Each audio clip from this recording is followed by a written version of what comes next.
How's it going, guys? Back with another stream with the usual rock list. I think the only change I made from the last stream is the one cyber card I have. Yeah, so I think I had 4 Veils last stream. I think 4 Veils is really good right now. I don't think the 3-1 split is that great. I mean, I think the top deck right now is probably is it Phoenix, and then Dredge is probably not that far behind with Grixis Death Shadow, and Veil is better against Is it Phoenix, while Last Hope doesn't do anything. Against Dredge, Veil is worse, but it's not like Last Hope is any better. I think it's a wash. And then against Grixis Death Shadow, Liliana Veil is like one of the best cards you have in that matchup. So I think you're better off with Liliana Veil as a 4 of, and then I think I like having Liliana Last Hope in the side. I honestly think that the best deck right now is it Phoenix? So having a card that I think it's just easier just to have 4 Veils than a 3-1 split. Other than that, I think it's just the same list. Let's see. But yeah, the only thing I might consider changing is probably this choke. The control has been kind of in a downswing. But I really don't know what I could replace it with. I mean, maybe a 4th Fulminator if I think Tron and Amulet and Valkyrie is going to get ticked up. I could also see like a 6th piece of Graveyard Hate, but I mean, I think 5 is already good enough with 2 Spellbomb, 2 Surgicals, and 1 Cage. I think having 6 pieces of Yard Hate is a little too much, unless you're expecting a lot of Dreads and Phoenix. I tried main decking a Spellbomb, not streaming. I think I tried to play one a league earlier this week, and I just don't like main decking Spellbomb. I feel like Modern is too wide. I mean, I think Is it Phoenix and Dredge are probably the best decks, and Grixis the Shadow and Spellbomb is really good into all those. But I feel like Modern's so wide open.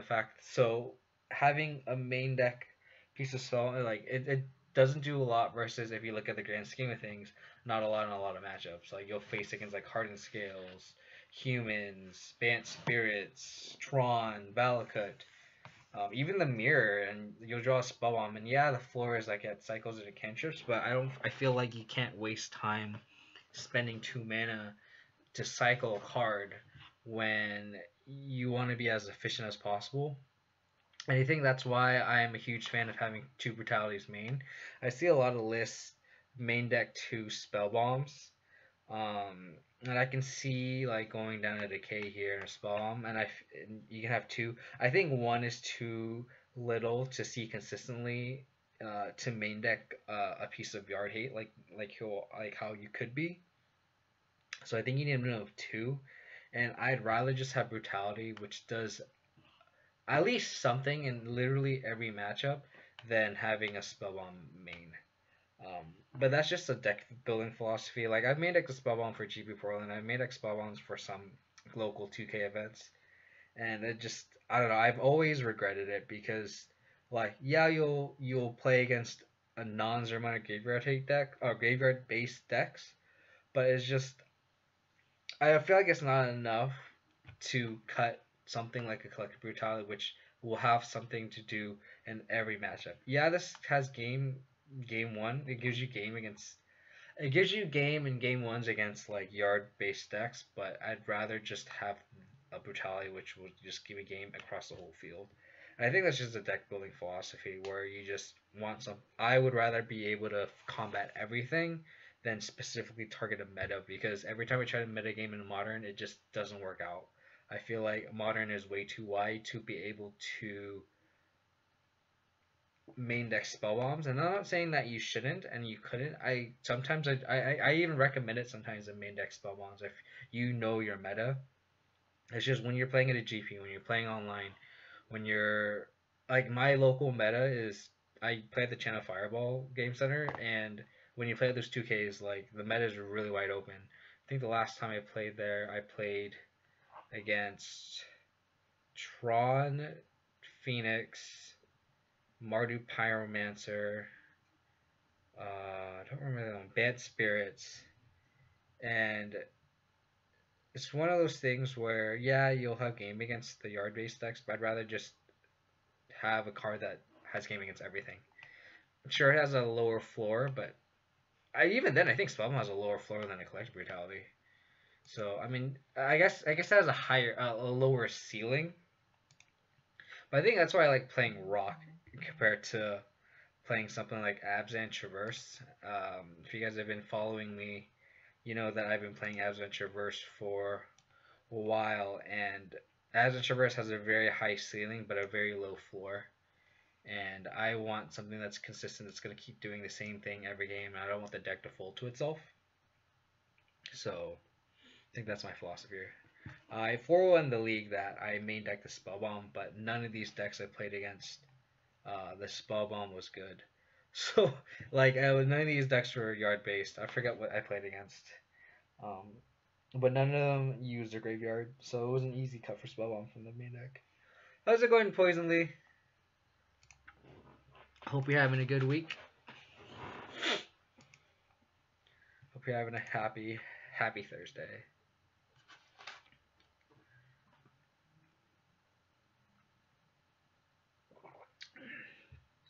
So starting off, hopefully. So yeah, this is a list for people who are tuning in a little later. I saw someone from the Facebook group sent me the list that Jerry Thompson posted on Star City Games, and his list has 0 confidants, and I think that's just absolutely incorrect. Punch, snap, keep, which is scary. This has no black sources. That's kind of an easy mulligan. This is a keep with the on the draw with the scry. Bottom that. I think I need to dig to green sources or just a land. Horizon Canopy. Is this humans? Hardened Scales is definitely not. Hardened Scales is arguably one of our worst matchups.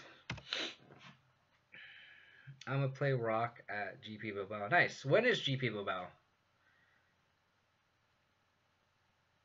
And best of luck to you. Hopefully you draw the right cards, you draw the right half of your deck.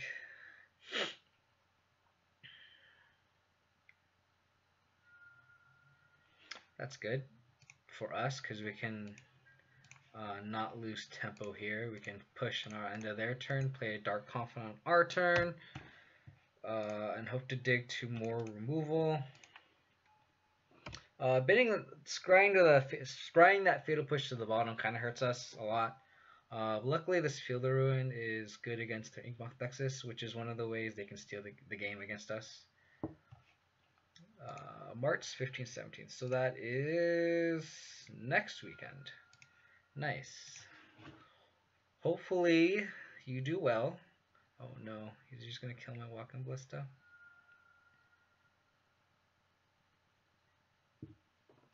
Okay. That sucks because they get to keep their Walking Ballista as well.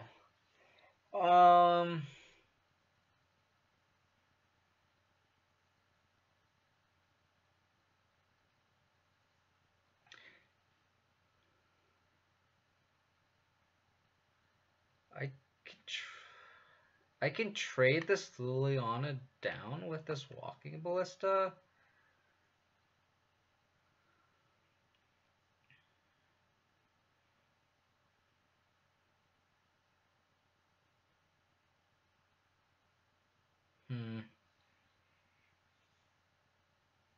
My opponent can also just take up Ballista and then shoot it down.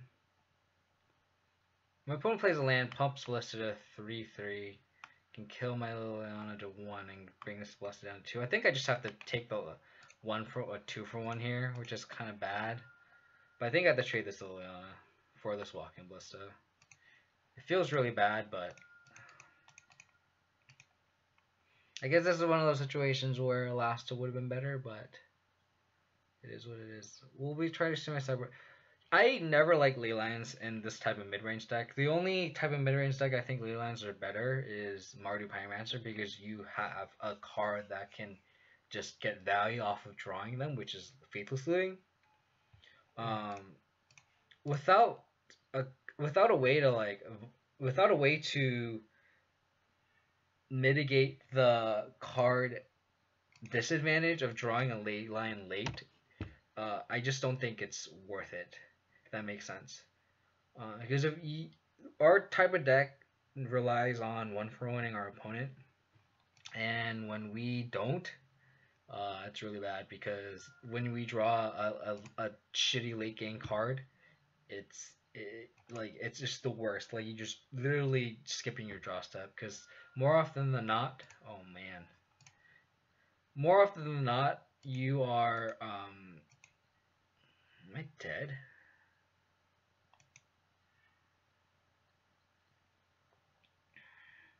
More often than not, you're drawing a blank, and more often than not, when you play your field ruin, it's too late. 1, 2, 3, 4. 1, 2, 3, 6, 7, 8, 9, 10. Yeah, so I'm dead if I don't. I'm dead if I don't kill the Inkmoth Nexus, because it'll be 1, 2, 3, 4, 5, 6, 7, 8, 9, 10. May I ask what you think about the new cards we're getting from Legacy? Are any of the cards spoiled yet?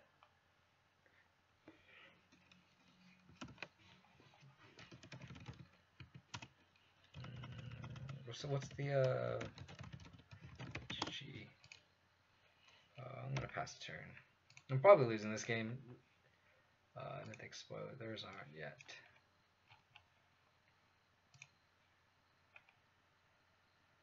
Yeah. The Cabal Therapist, I think, is not good enough for our deck. It not being able to do anything on turn 1 is pretty bad.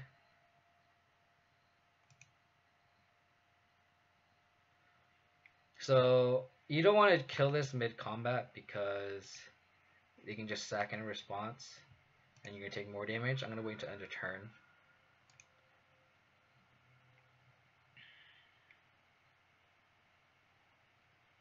Yikes.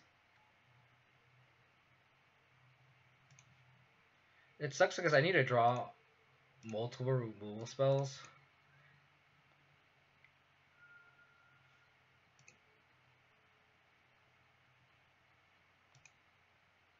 Like, we're not that bad of a situation, but we definitely need to draw a Fatal Push.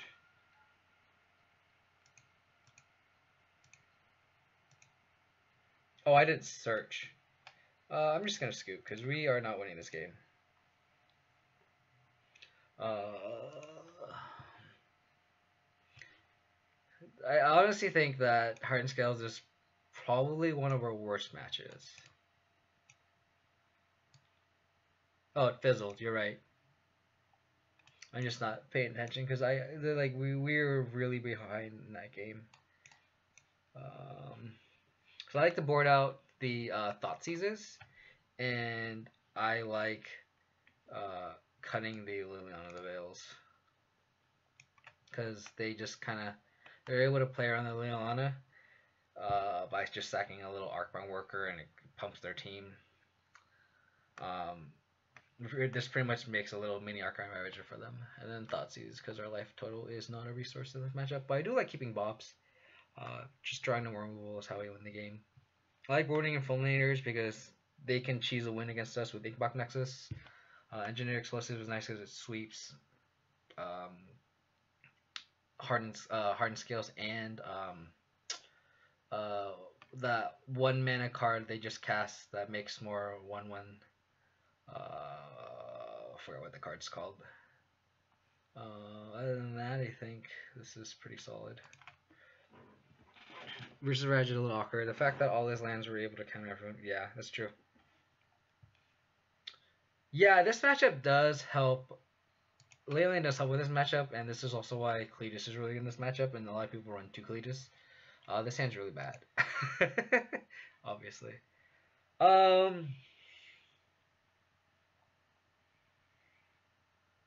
I can try to cheese it cheese a win with this Damnation. I'm gonna get the Bob on top, I think.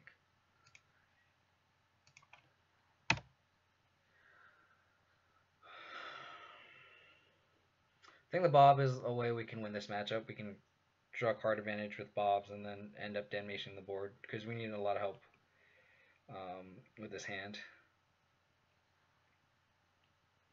That's cute. This is also good because we can play our Bob and not lose that much tempo.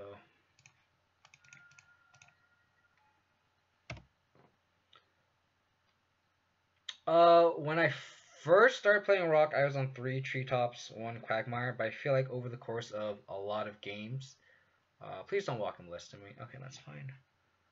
Over the course of a lot of games, you will lose. Over the course of a bigger sample size, you will lose games where you don't have enough black sources. And I feel like in a smaller sample size, you can get away with it just based on statistics. But I feel like over the course of more games, you want to be more consistent with your mana base. And I think that's why I'm on a 2-2 Quagmire Treetop split. And also, I like the 3-1 split when Control is really, really good. Control was probably one of the most played decks online, and Treetop's definitely better there. But I think over the course of just enough games, you want to be consistent with your mana base, and I think that's more important than being aggressive with your Treetops. And that being said, Hissing Quagmire is not bad. I've won a lot of games with Hissing Quagmire. Just being able to block or just Death Touch is actually a super relevant card or a relevant ability. So like against Grixis Death Shadow, like and just the mirror, just stonewalling Golis and Death Shadows is actually irrelevant. It's not an irrelevant ability. Sure.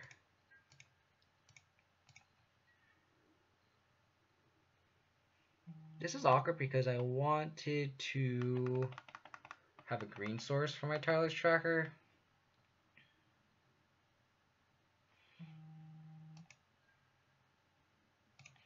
I'm gonna attack here. My opponent's not committing much to the board right now, so I think it's safe to just deploy this tracker and just try to accrue card advantage. I mean, we kind of want to set up this Damnation, and they're kind of playing around with this Hangerback Walker. Huh. Okay. Wollinger kind of throws a wrench in our plans, but we'll see.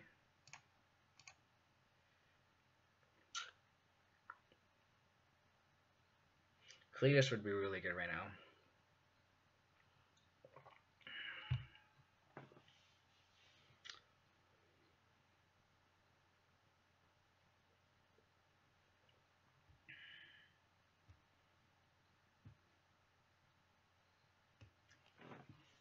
Really wish we had a green source. That would have been nice, but the 4th land is also pretty good.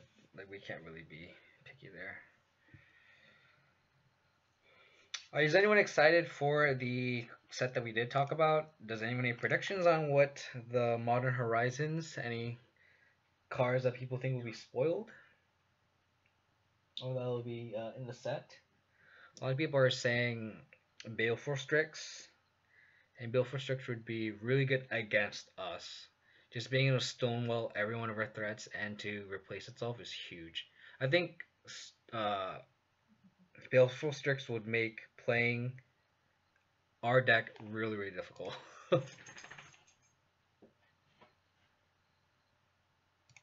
Interesting.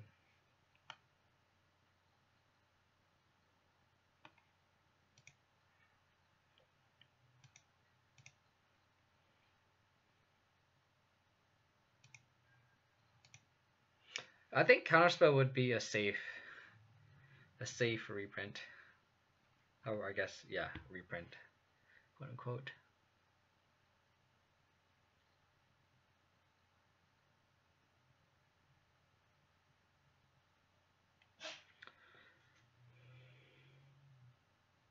Not gonna lie, drawing a land would be probably one of our best top decks.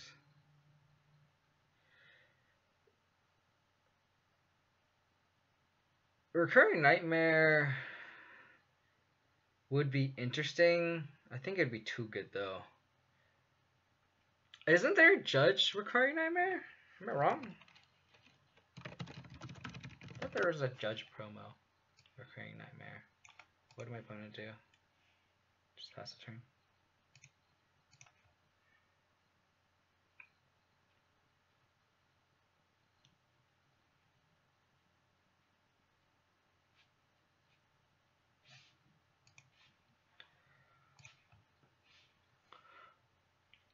I think that was pretty clutch, that land drop, because now we can attack through this Karn and both of our threats will survive. And our opponent's kind of incentivized to, I guess he's not incentivized to block, he can just let this Karn die. But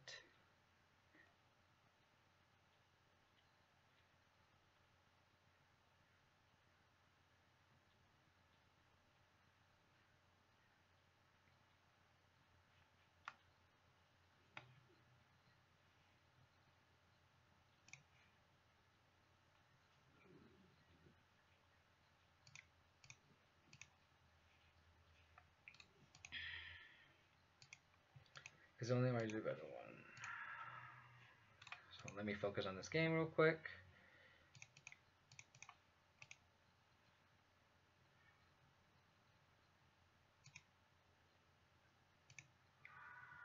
Wow.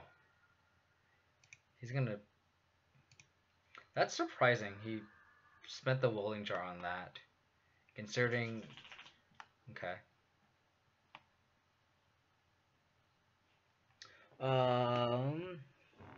Vindicate would be interesting. And Vindicate would make me kind of want to go back to Abzan.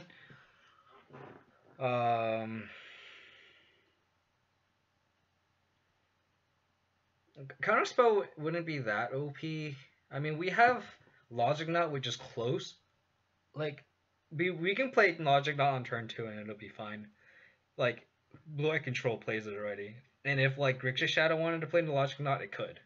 If you think about it, like Logic Knot is literal counterspell. And, like, probably one. It would probably just be one.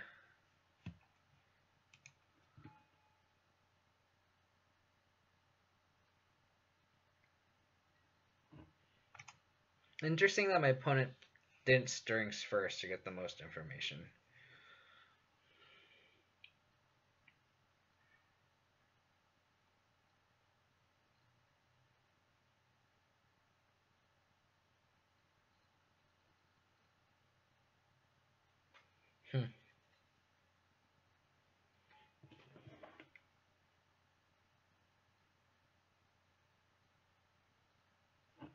Just big walking ballista. Just gonna shoot down my Scoos. Yeah, that's good. Wall of Blossoms would be cute. I like Wall of Blossoms.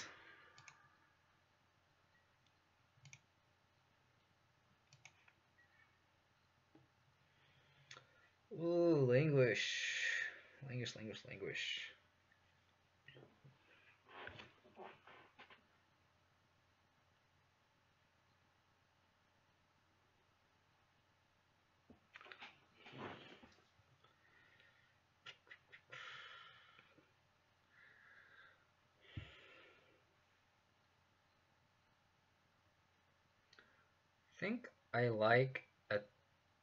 I think I like a decaying the construct and then just attack with my Tireless Tracker. And then Languish can sweep up the board almost, which is insane. I could also decay the construct, activate Treetop, and just kill Karn now. I think that's the better line.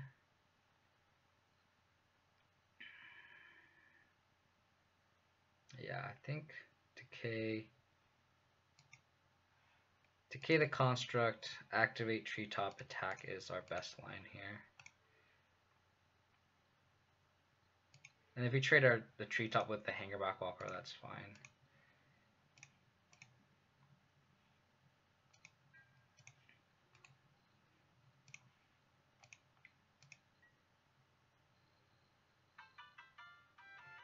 Able2604, thanks for the follow, man. Appreciate it.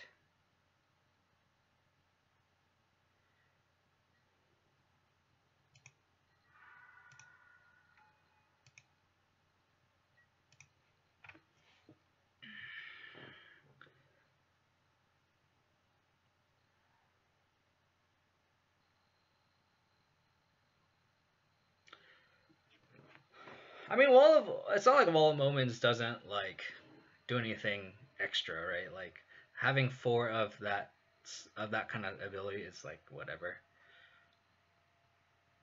Ooh, a big walking blister for 3.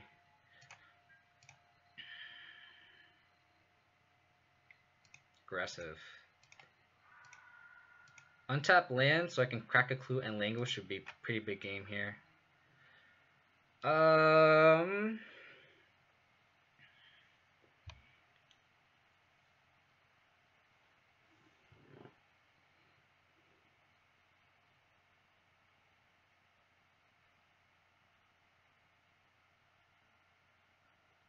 I think I just take the loss here. I think I just play it safe. Blooming Marsh and then just Damnation the board. Or Languish.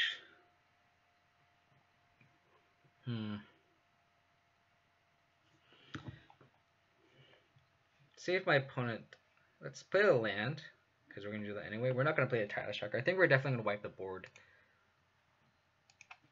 So I'm going to attack first, see if they block, which I doubt, and then I'm going to sweep the board.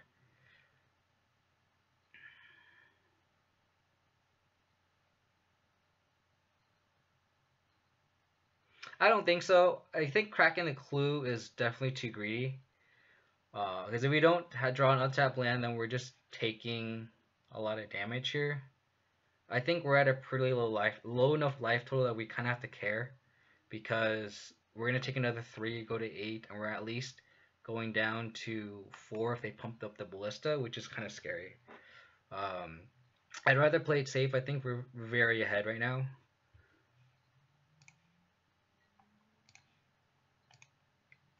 Especially with this Fatal Push in hand, so if they play anything kind of scary. It's just a matter, I'm just debating between casting a Damnation or a Languish. I think the Languish is... Like, do I want my next sweeper to be able to actually sweep the board? Or do I want to be able to survive? And I'm like, what am I scared of? And I think they have enough mana to have a big enough board. 1, 2, 3, 4, 5, 6. I think I want to keep Damnation. The other thing is, like, I could also try to outgrow my tracker to survive Languish next turn. So I think I'm gonna cast Damnation, and then just hopefully my tracker can be big enough to survive Languish the following turn.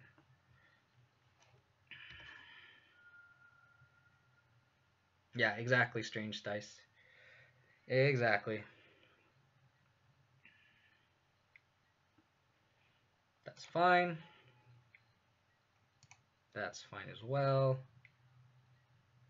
Okay. Okay. I think I'm actually going to Fatal Push this Inkbox Nexus.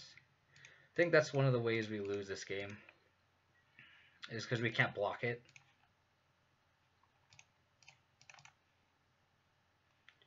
Play the Tireless Tracker, almost play the land on accident, which would have been really bad.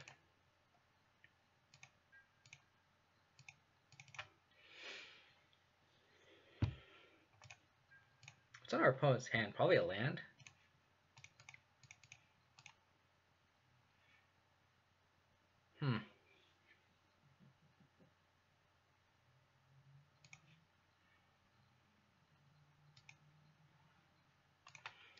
Pandemic Haven kind of messes up the math, but let's attack it. I think we can start being aggressive with our man lands.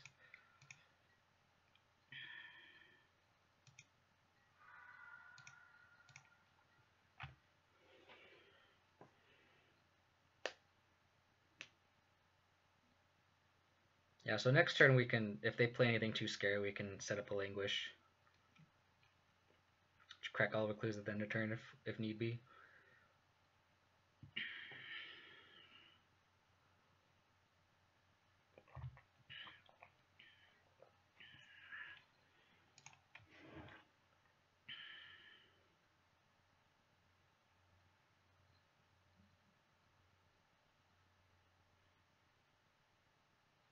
Tireless Striker's so good. She's my favorite card. I think you noticed by my follow notification. She is just so good. I'm trying to build a rock list and legacy just built around Tireless Tracker. Because being able to like left from the lone wasteland and just like get that going just feels so good. But just brainstorming, I haven't had that much time to actually tune it. It's hard to have enough black sources for like Hind the Torak, and I have Cabal Pit, which is kind of cool, but okay.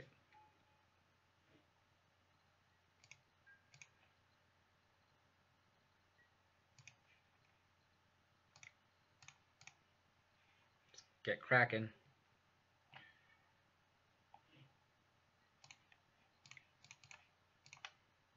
She's gonna be so big. Tracker is good. Yep.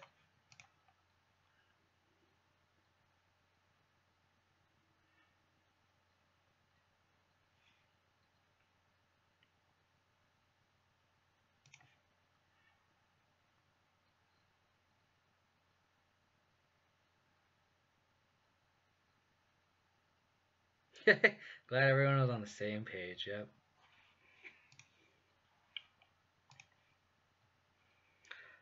Now that I forgot how aggressive do I want to be.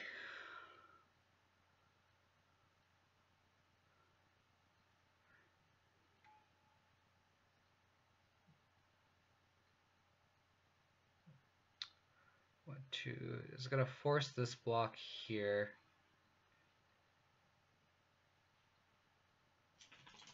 Two, three.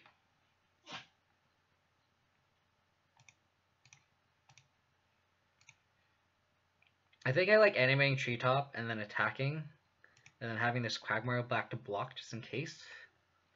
This forces a chump block. They'll probably put the module counter here, and they'll probably get another 1/1 from here from the animation module.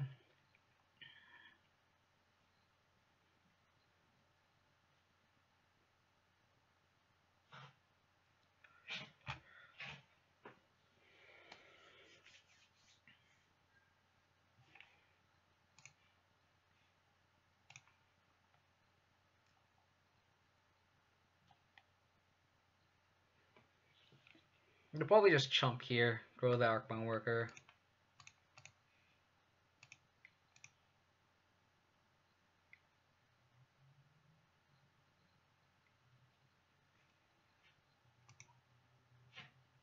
That's fine.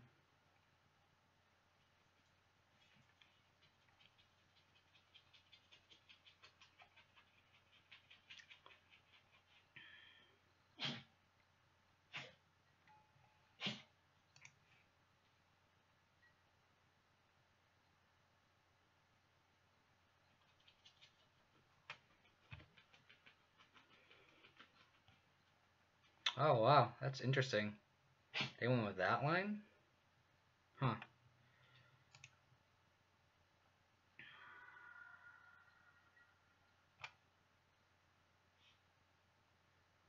I think here it's actually worth just playing both my brutalities.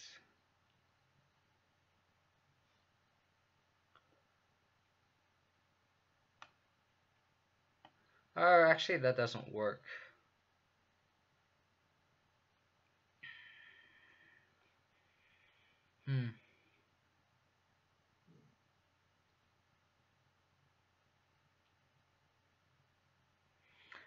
I think I'm actually going to 1, 2, 3. I think I'm actually going to brutality this worker, escalate.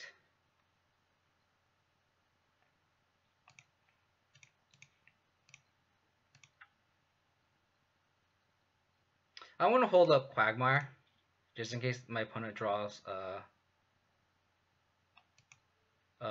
Ravager.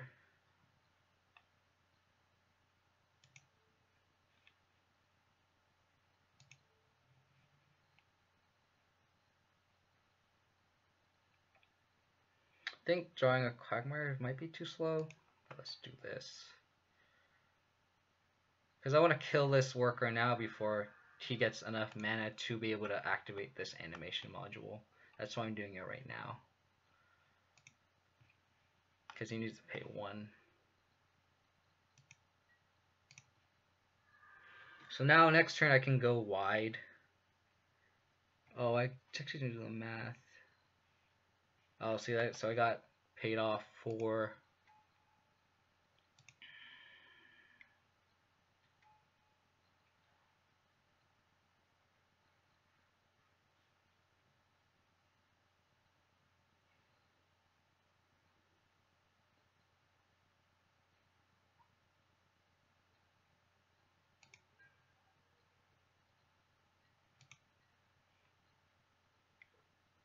That's an aggressive attack.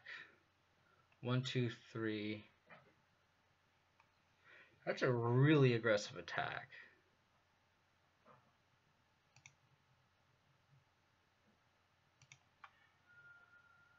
I kind of like it.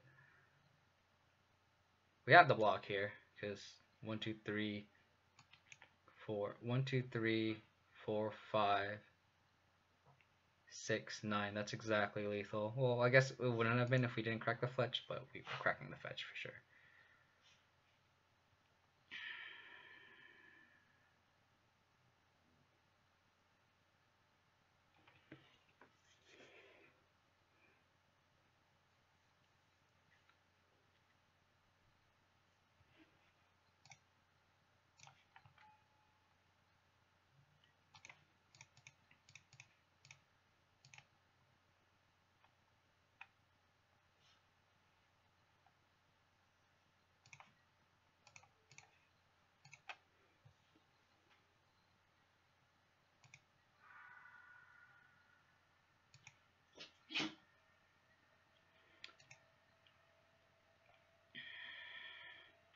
Huh.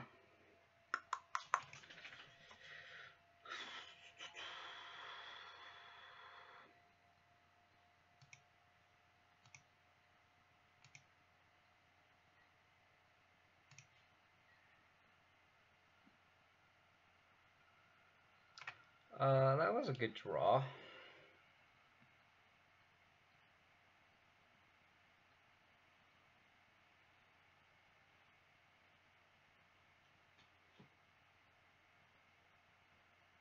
I could languish, attack. I could languish, trophy, whatever they're gonna put the counters on, if they put counters on it. Right? Let me see. Sack, sack. There's no way they could activate this post languish. So let's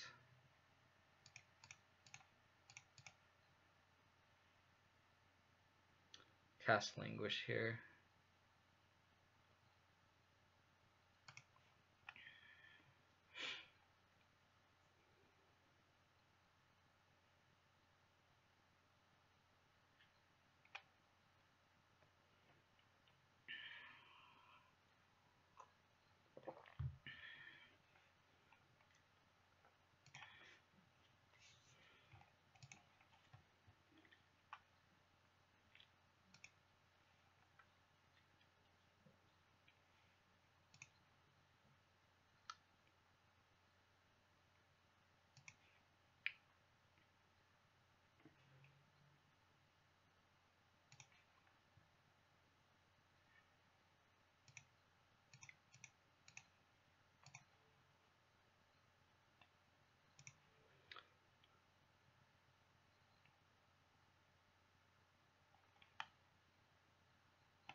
Oh, it could do that?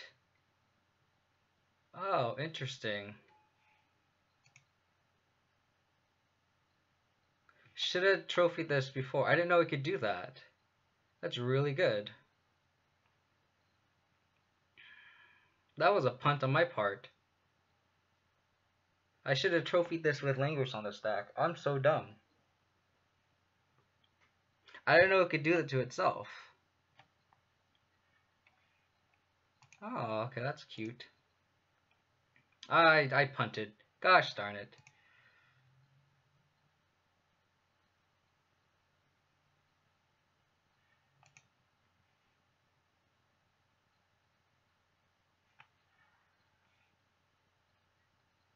Oh, I'm so bad.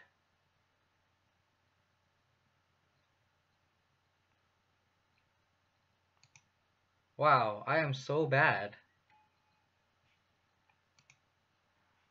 Oh, I am so bad.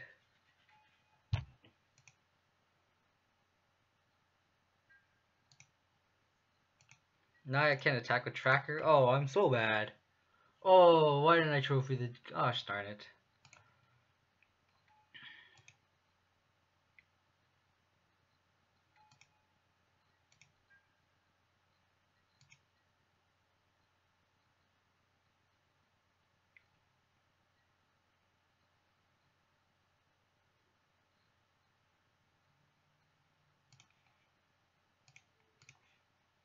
I don't think I'm gonna get punished though. I have enough mana to attack with my man lands and drain.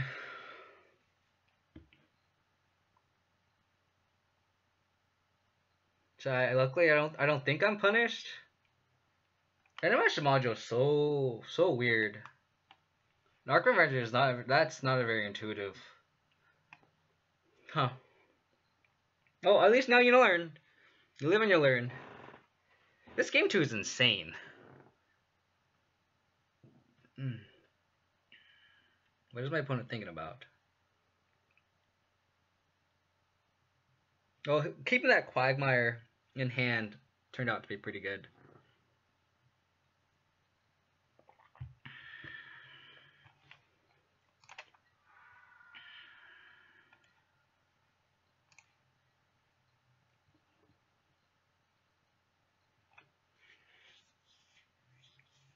Yeah, I don't think we're punished here. Oh, that Pendelhaven can save the servo. Oh no. Hmm.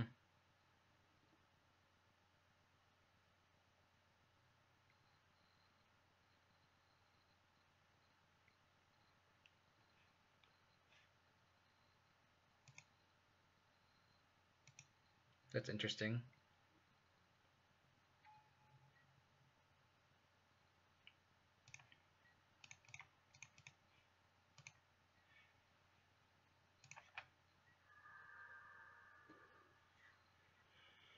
Hmm.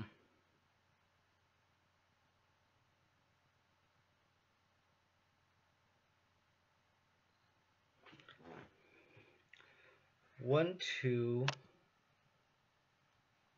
1, 2, 3, 4, 5, 6, 7, 5, 2, 1.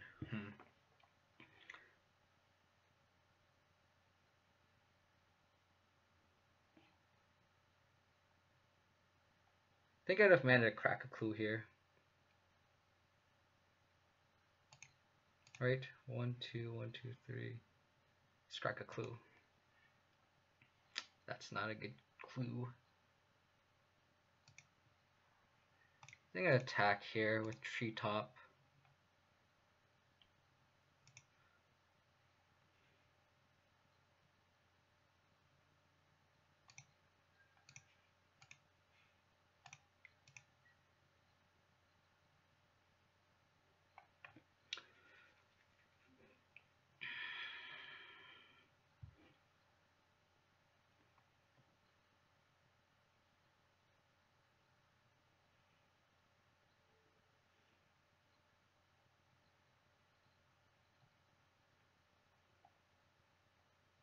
Maybe that was too aggressive an attack.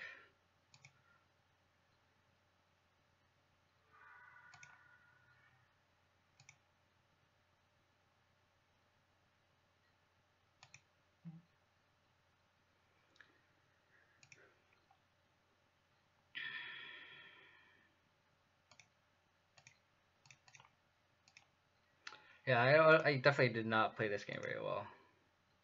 Maybe I should have actually held the Quagmire to block here.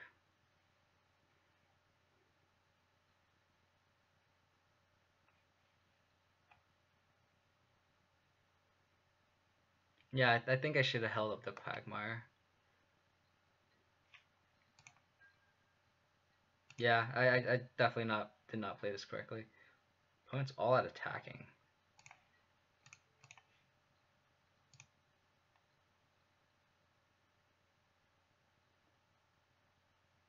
Okay.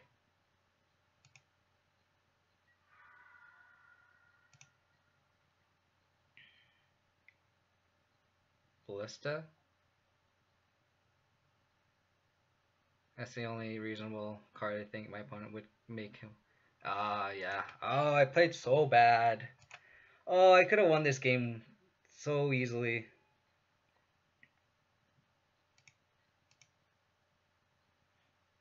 Gosh darn it. Oh, I played this game so bad. At least you know now.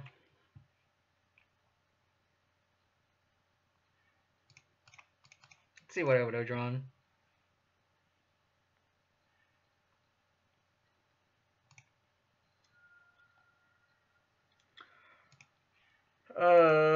Yeah, that trophy, not trophying the Arcman version would have done it anyway. Definitely cost me there. That's good to know. Like that was definitely my game to lose there, and I just punted that game away. At least when you guys watch, at least now you'll know. Like you guys can learn through my mistakes. Gosh darn it. Sorry, I guess we can go back to our topic earlier about recurring nightmare. It's recurred. That's reprinted. Excuse me. I thought recurring nightmare was reprinted. I could be wrong.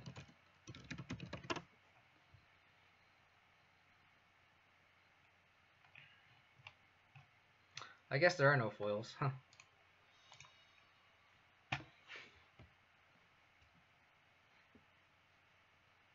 Hope everyone's having a good weekend, Thursday. Is anyone going to regionals this weekend? I heard that my buddy in Minnesota said that the Minnesota regionals is canceled due to weather. Oh, that's a pretty good hand. It's missing a threat, but it's pretty diverse amongst interaction. Oh no.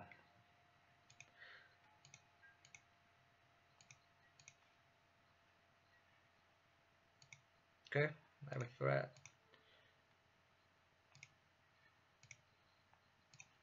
Walking Ballista, Living Stone. At least my opponent's hand is pretty medium, if not really bad. Opponent has no way to complete Tron.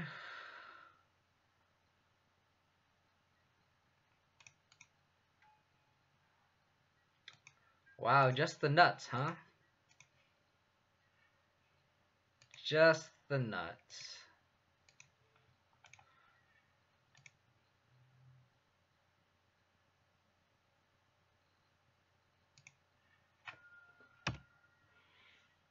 I have to take the Karn here.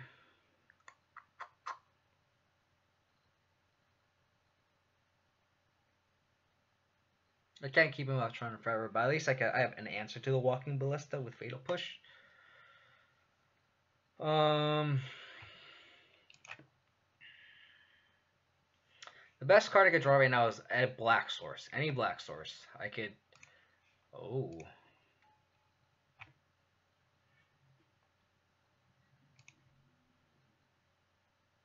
Feel the Ruin would be a good draw too.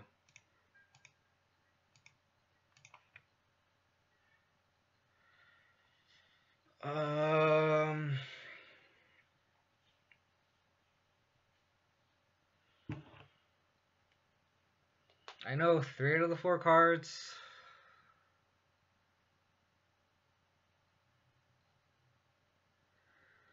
I think I'm going to play Tarmogoyf here.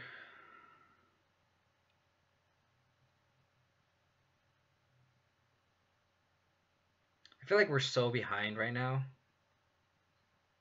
that I think we need to Tarmogoyf. They play Walking Ballista. We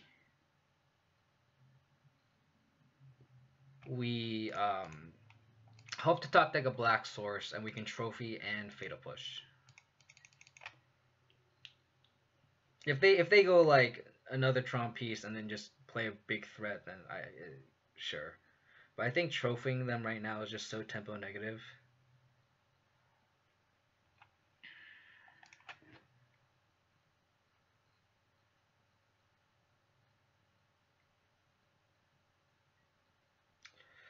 Oh.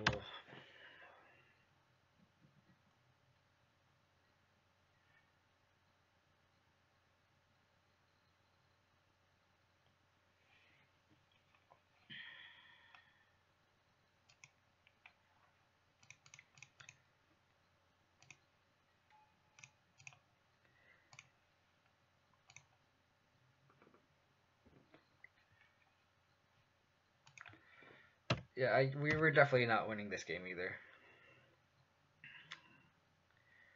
I could have trophied the...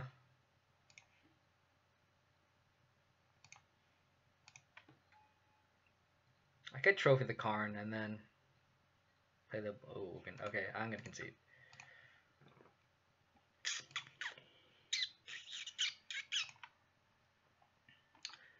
Okay, so for sideboarding, I board in the rest because it hits all their haymakers outside of Gold Engine. I like to bring in surgicals because the surgical fulminator plan or surgical field ruin plan is actually pretty good. Bring in 3 fulminators, and I like boarding in Nissa because it's just an aggressive attacker, like a 5-mana 5/5 haste is really good. In terms of sideboarding, say Fatal Push has no targets.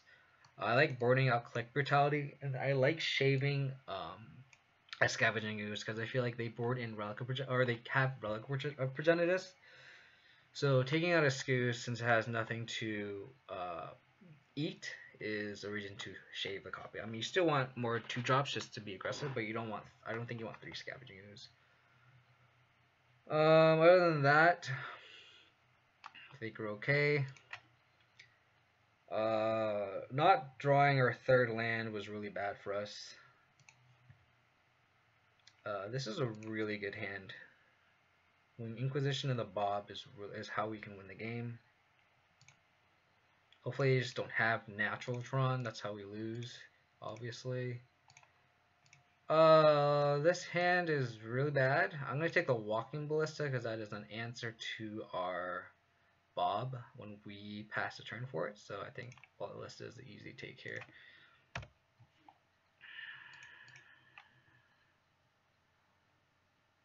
Mine into Star.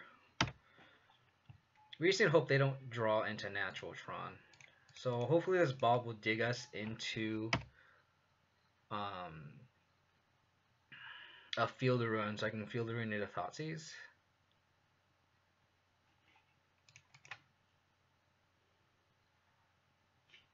So they play the Power Plant. A land into Fulminator would actually be pretty good. Trophy is an interesting one.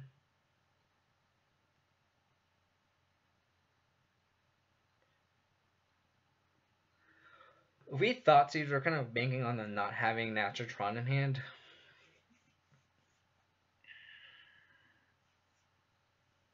I think trophying here is acceptable. Just keeps them off.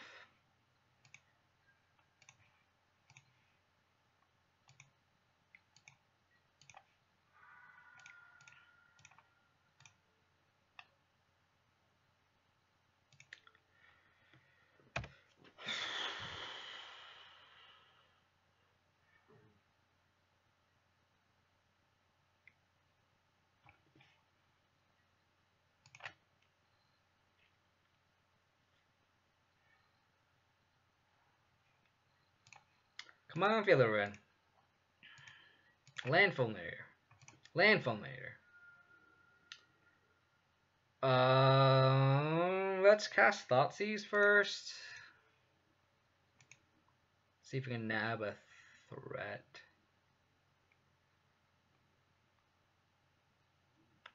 We're not drawing our 3rd land this game, which all we see is really bad because then we can't even cast our Fulminators.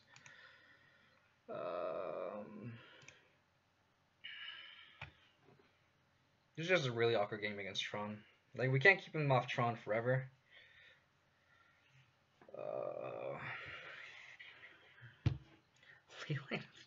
Leyline of Sanctity. Well, we're going to take Karn here, and then Inquisition the Oblivion Stone away. Get the value off of this Inquisition.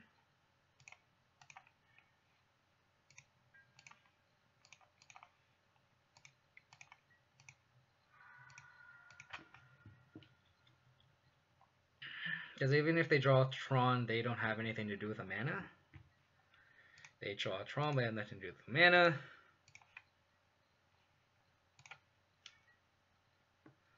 Thank you, Jesus. Thank you, Jesus.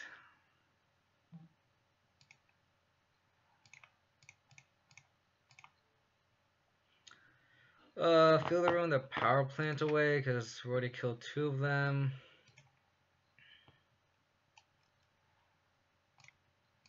Just Thoughtseize Ulamog away.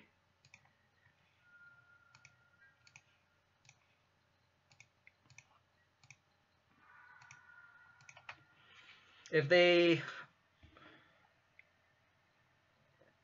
Oblivion Stone, that's a good one. Abrupt Decay would be really good here, obviously. Scavenging Ooze.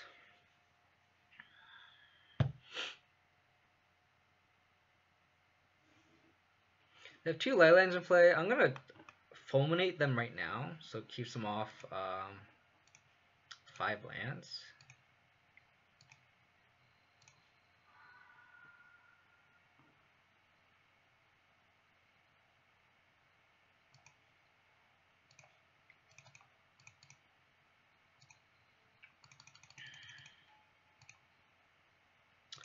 Pick the tower. Because I think they're kind of incentivized to blow the stone now to kill Bob. Interesting.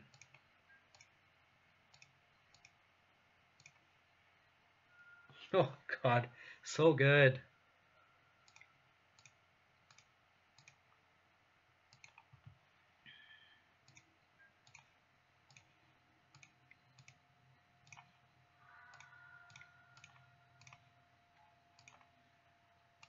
Bob is so good.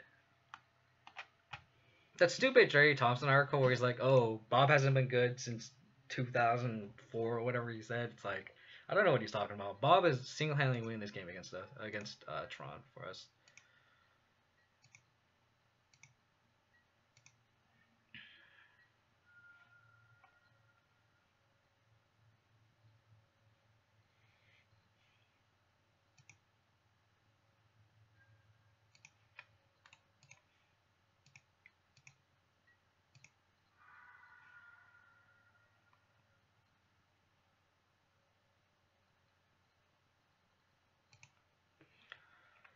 I think we're going to hold this trophy.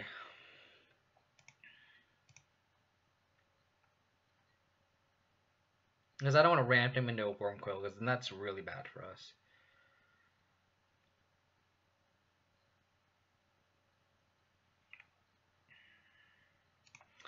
Bobby.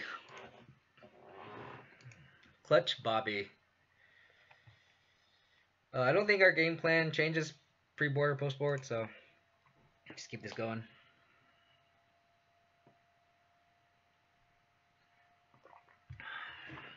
We're keeping a really good hand against Tron. We're just discarding the threat into disruption. Game 1, we just needed a 3rd land, which we didn't draw. See, this is one of the hands where you have to just mulligan aggressively because hand does nothing to stop them from getting Tron.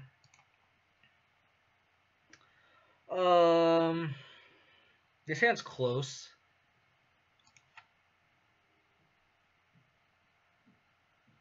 This hand needs a fielder in to really take over this game. I think we're gonna bottom the Goyf here actually, because we need a way to interact with Tron. Oh, that Leyland is... Hey! That Leyland's actually pretty good.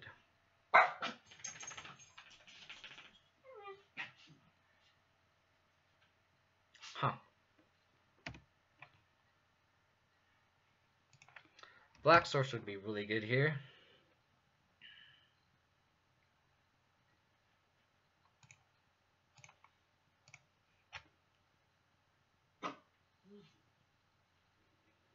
Come on, Black Source. Black Source. Black Source, Black Source, Black Source.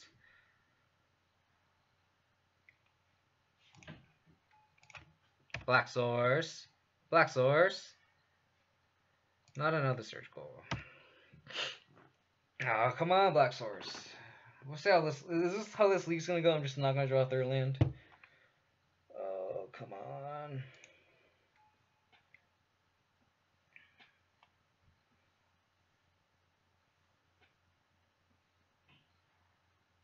Okay, we're buying time.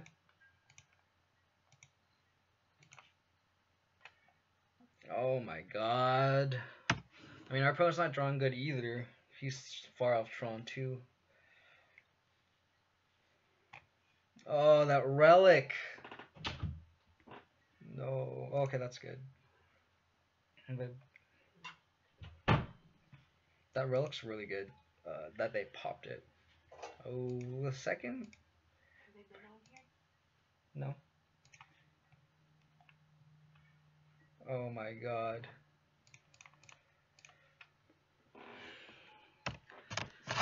We need help.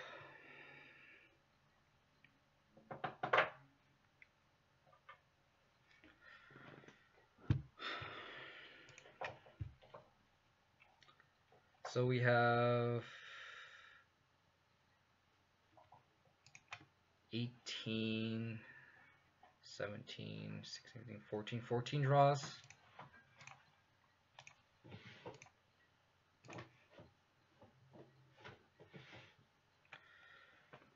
Oh my god.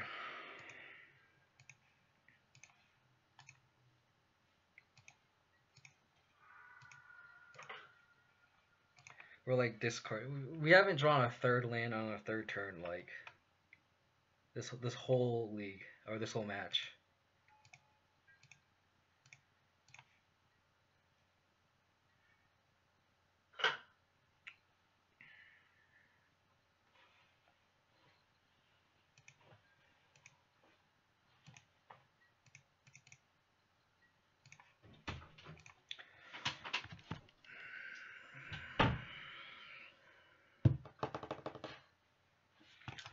I mean, we have the recipe to win this game. We just like we haven't drawn a third land this whole match, which is really unfortunate. He's gonna hardcast card and then I guess I can draw a Maelstrom or I don't even know. I'm just gonna concede. There's no point in leaving this game up. We can't beat 2 cards with that draw.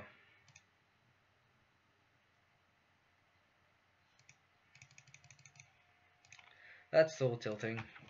That game that game was we are totally winning that game. We drew that third land like from turn 3 to turn 5. This league has not been off to a great start. Well, I mean, I punted game 2 against Heart and Scales Infinity, and that's just my fault. But this match is just that Tron match is tilted. Like people say the Tron matchup is really bad, but like I disagree. And I feel like that was a really bad data point because we didn't draw a third land, but like drawing that third land would have been lights out. Like we would have won that game easily.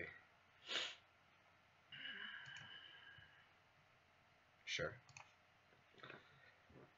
This hand's really good against Tron too. This hand is a game-winning hand against Tron as well. So if I play against Tron, I don't mind playing against Tron with this hand. I'm actually not scared of Tron. Like a lot of black-green players are scared against Tron, but like I don't know. I feel like the Tron matchup isn't as bad as people say it is.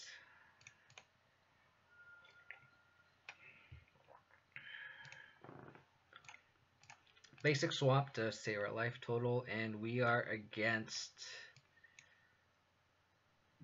elves.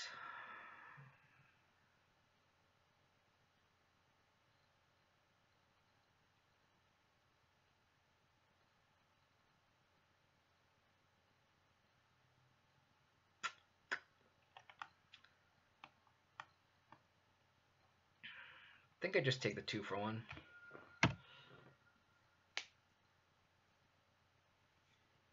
It's not off to a good start, boys, but we can rally back and try to get our ticks back from this league. Being Mars, nowhere else.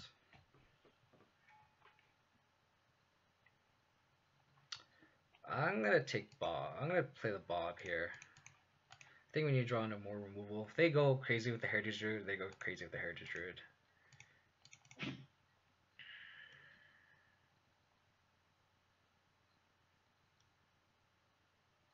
Because like whether if I brutality this elves, they can just go crazy the following turn. I'm gonna play my Bob anyway, so.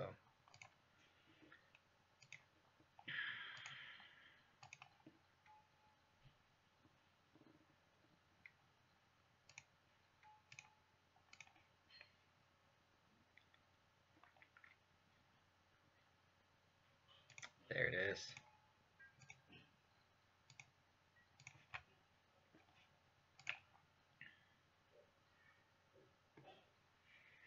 Just need to draw removal, please.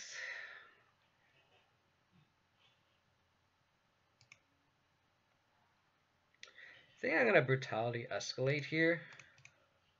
Just in off chance they drew a court or a company. And this extra land isn't gonna do anything, so.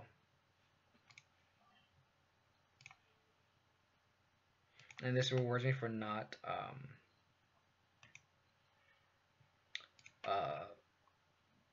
brutaling the turn 1 Lanarels on their end. This Bob is not going to be blocking, so I might as well attack with it.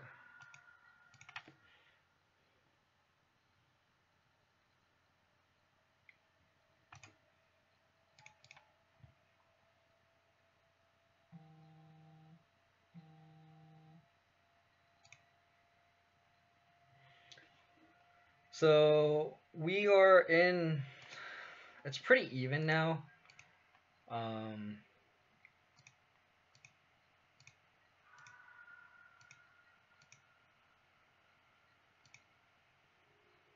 Like it's tough to say who's exactly winning.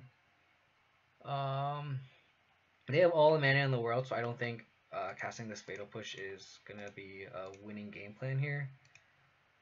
Play a Tireless Tracker. Just draw Golgari Charm. Oh, I love Golgari Charm, dude. Don't tease me with that.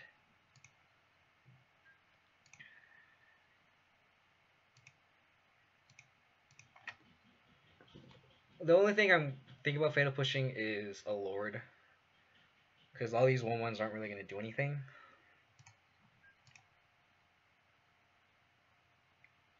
It's a good attack. Excuse me.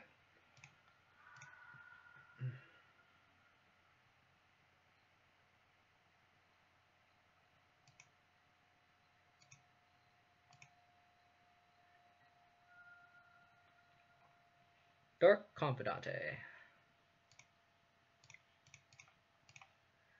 I'm going to play Liliana and then plus Bob. Plus Pitching Bob.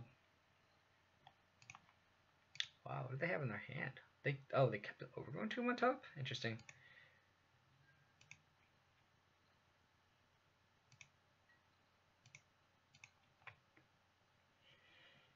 Next turn I'm going to fetch an Overgrown Tomb.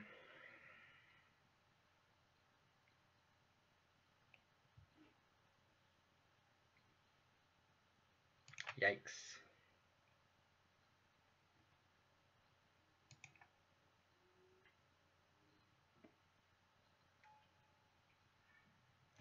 Wow, double shaman? Jeez.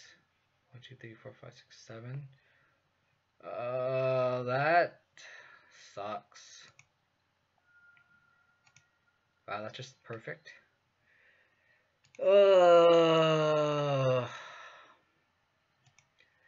Luck is just not on our side this game. Or there's just this league.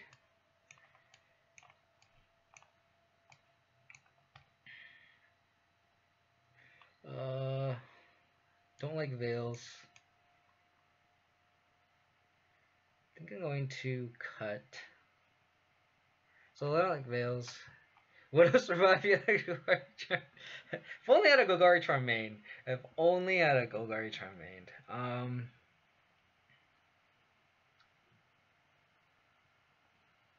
I'll take out Thoughtseize. It doesn't hit Coco, but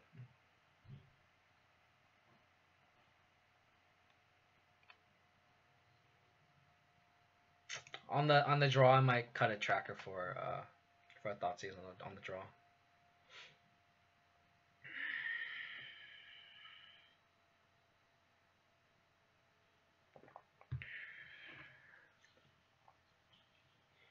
Elvis is a good deck. It's just underplayed.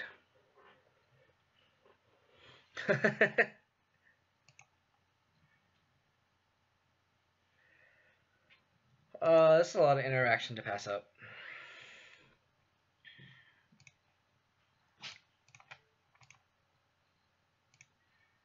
We need a green source, but I'm going to take the Shaper Sanctuary because that's the card that's going to recruit a lot more card advantage than I would like.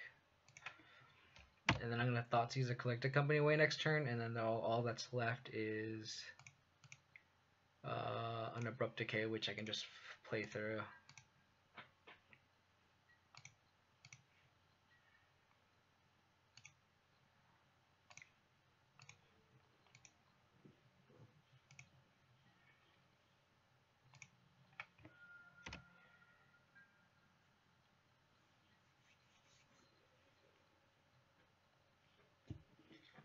I could also just Feel the Ruin. I assume they don't have a black source, so. Or I mean a basic swamp. That's fine by me.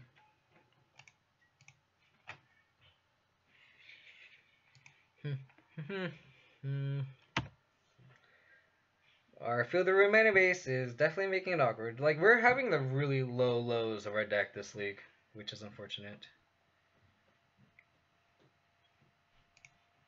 Okay, so we know their whole hand.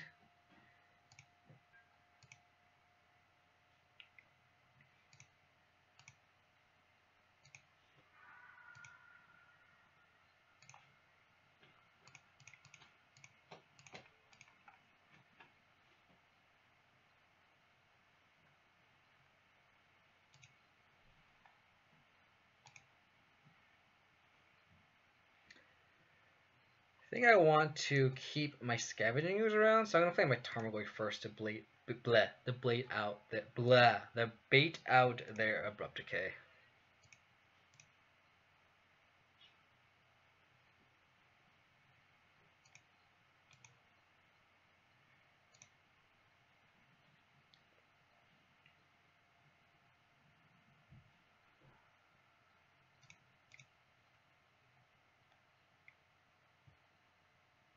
Dark Confidant.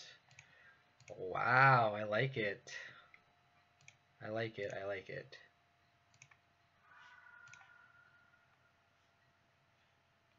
I like that. That's really cool. I mean, he's gonna die, but I.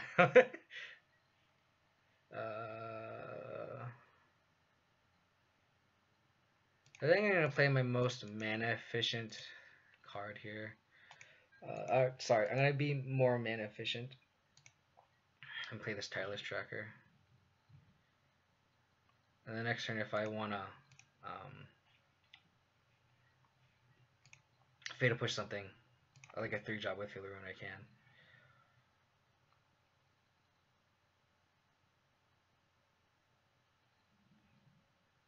Here I think I actually play this Overgrown Tomb untapped, which is awkward. But I do want to play Scavenging Ooze and be able to crack a clue or cast Abrupt Decay or gain life with Scavenging Ooze. So I think playing the Overgrown Tomb is the better play here. So they don't have Coco. Okay. Okay.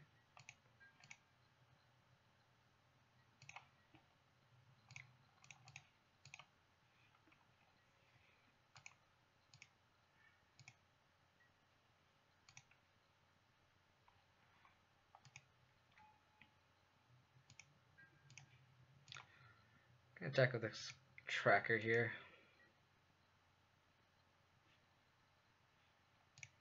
Crack some clues first.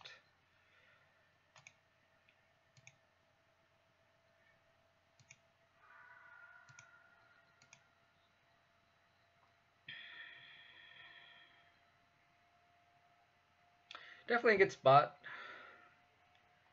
Scavenging ooze. I'm gonna eat stuff.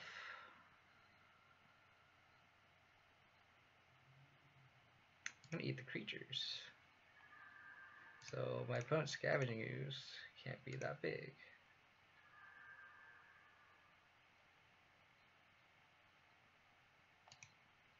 Opponent's drawing a lot of haymakers.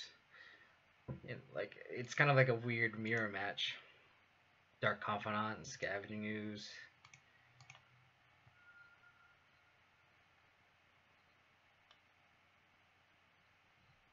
Oh, I drew my where we're going to. I'm being dumb.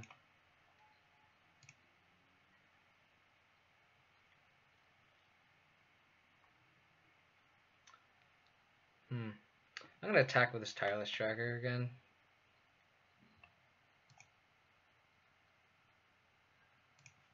How's it going, Michael?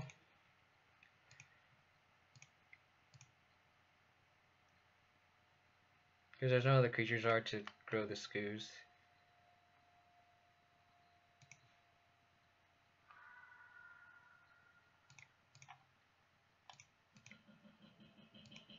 Good luck, man. What are you playing? Abzan Coco or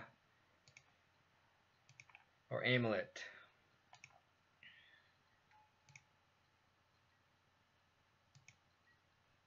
Holding is abrupt decay because I'm honestly not that scared of the Scavenging Ooze right now.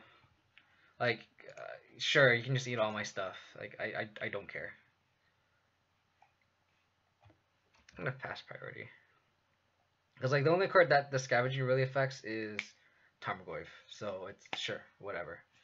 What were your matchups today?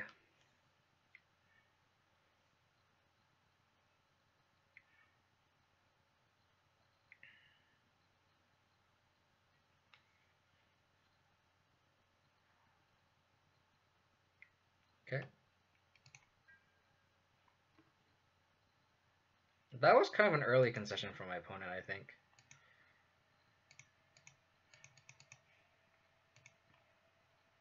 Because my opponent could have Coco'd into Shaman, like double Shaman and kill me right then and there. So yeah, this is game 3. For those who just started tuning in, match 1 I lost to Hardened Scales. I punted game 2.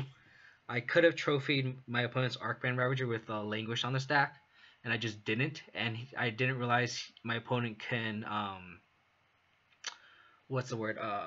Activate Ravager post Languish. I just forgot, and then just because he had the whatchamacallit, the animation module in play, so it was just all bad. I need to draw removal pretty fast here. Wow.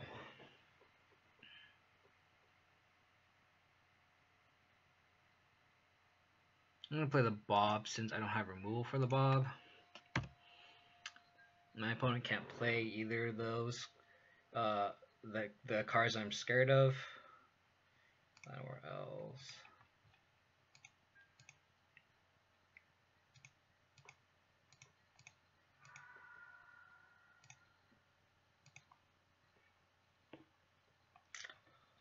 Oh, Abrupt Decay's tough because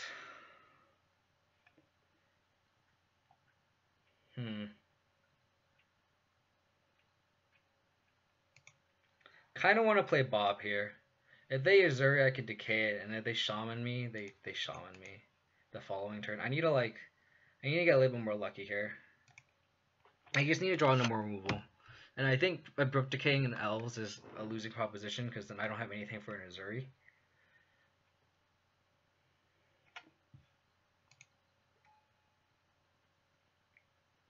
Yikes. That was a good draw. Or if they had it in hand, no, they didn't have it. That was a good draw if they, because then they can just do everything.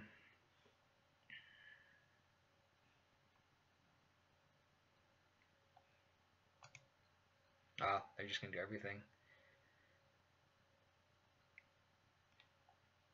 Yeah.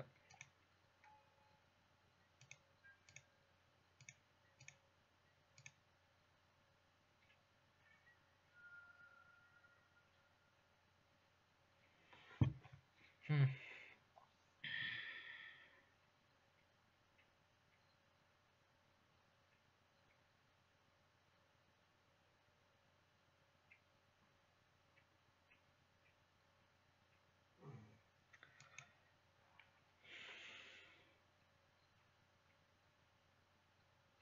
The greedy line here is to decay the elves.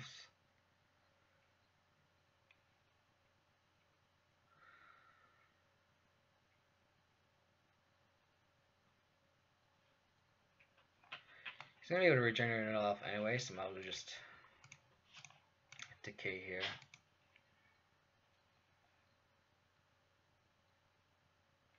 1, 2, 3. He's gonna be able to attack for 2. It's not like I'm gonna be blocking with this Bob anyway. I mean, I might want to trade with the Heritage Druid. 1, 2, 3.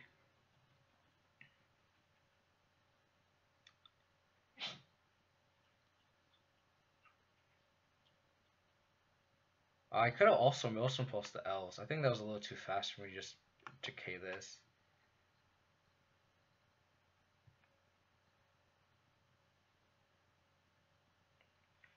I think I'm gonna hate back.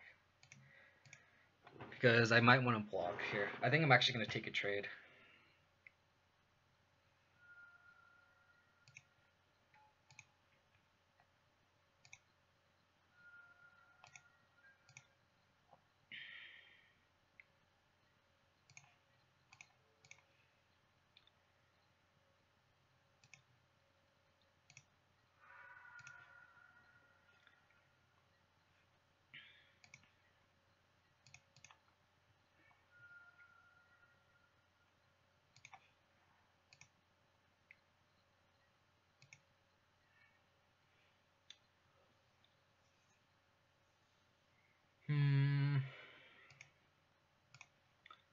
I'm gonna take 5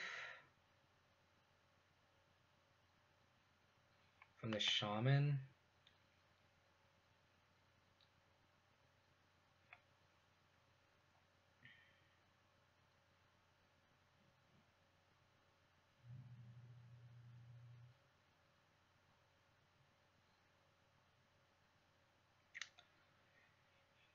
Seven, 2, 4, 5.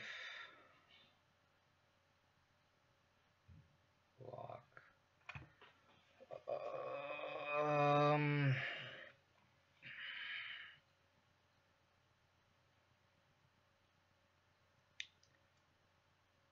1, 2, 3, 6, 7.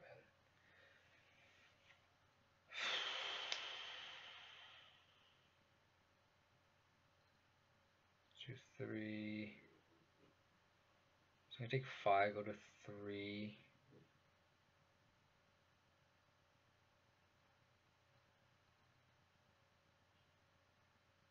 Go to 4.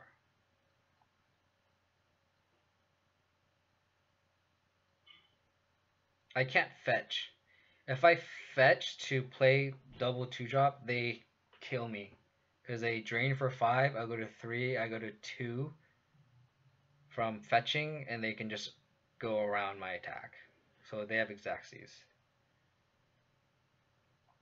If I just play Scoos, I go to 3, I'll gain a life.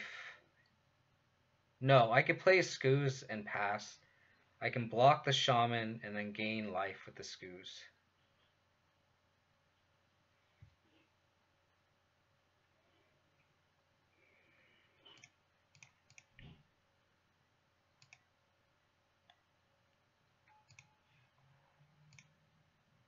I just need to hope they don't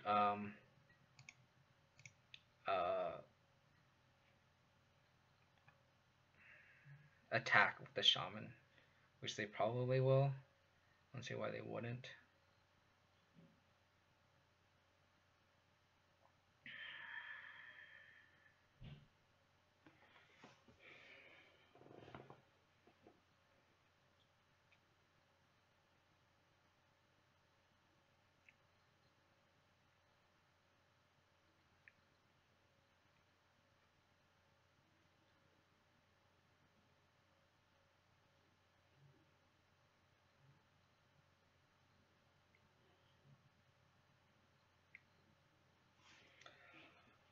Oh, that's good.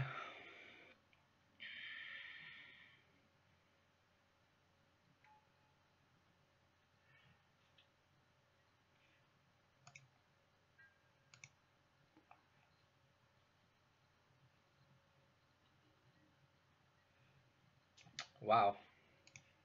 They went for the greedy line, I guess.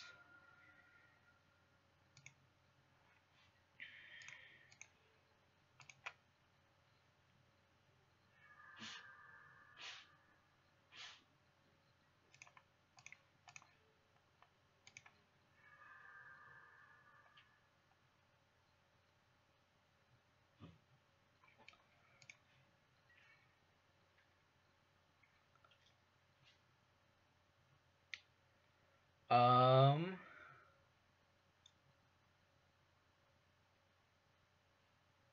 Ah, I see.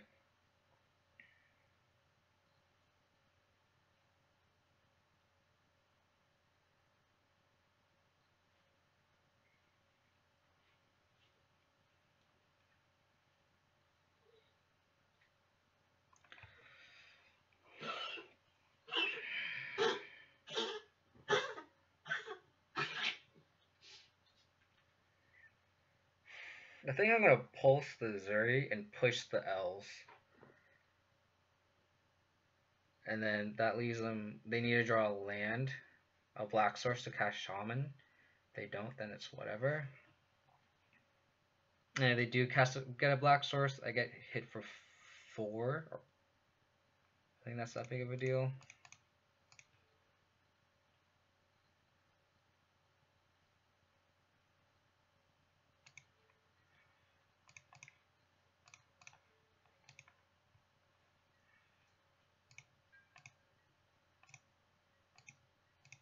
And then next turn we're gonna play Tarmogoyf, hold up Scoos. Sure.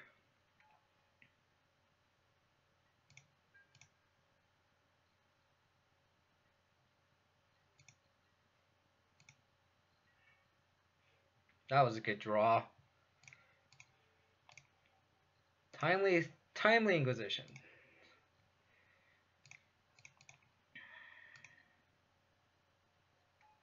And it's like almost safe to attack. I think it's safe to attack.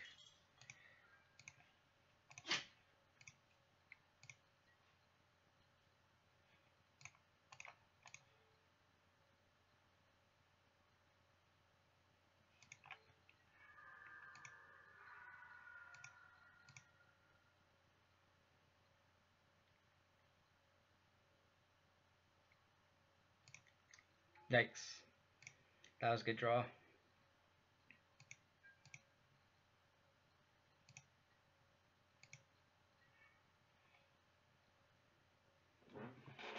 think we still send on with the team.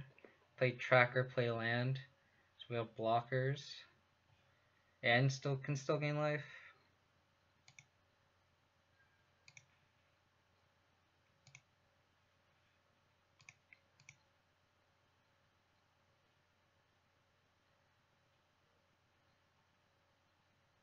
Just draw languish and make him sad.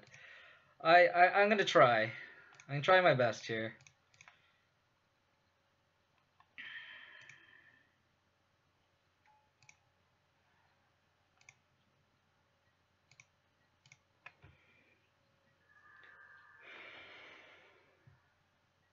There's that black source.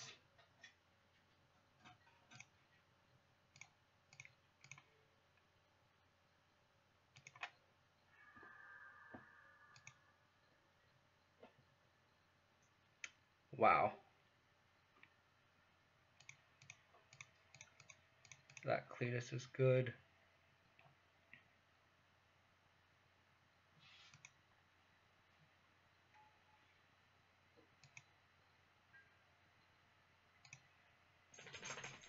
I exiled no shamans. I don't know if they have a playset or not.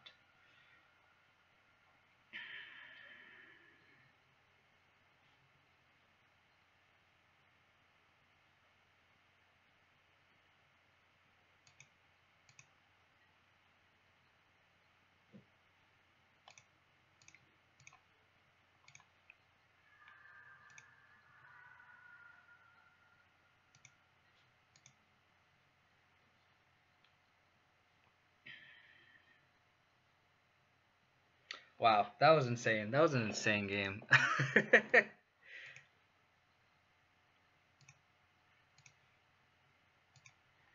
Yeah, it was a.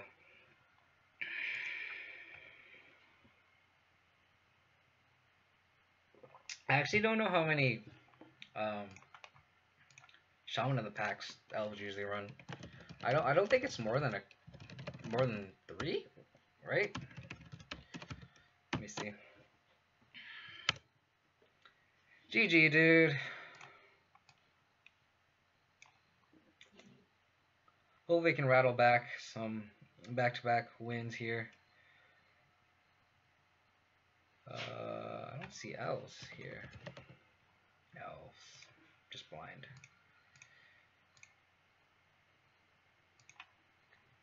To come back from that board state where we were pretty much dead was pretty good. My opponent definitely went for the greedy line and Cocoing. Got some interaction. Having some sort of removal would be nice. Opponent mulliganing versus a Thoughtseize deck is pretty good. Oh, they run 4. I did not know that. Interesting.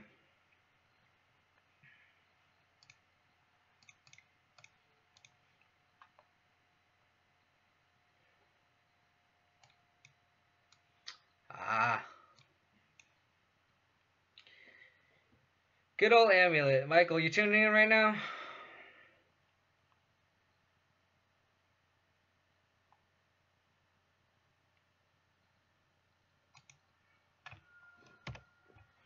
Take an Amulet here. It takes explosiveness out of there.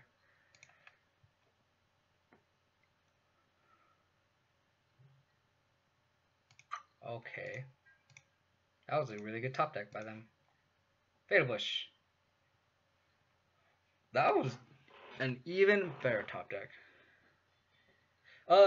Ever since Amulet won that the Star City Games Open, they've been main decking Relic.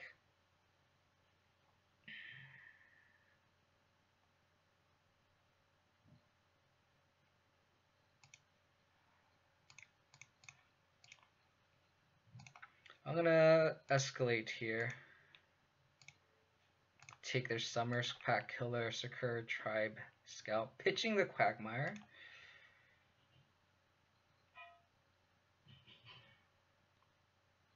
Ancient Stirrings. I'm gonna take the Pact here.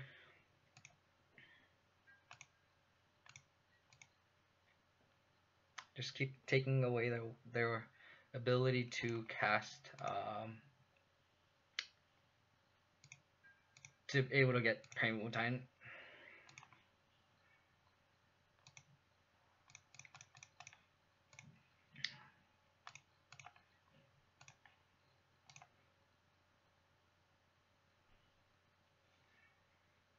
Ooh, Ancient Stirrings, huh? What'd they draw?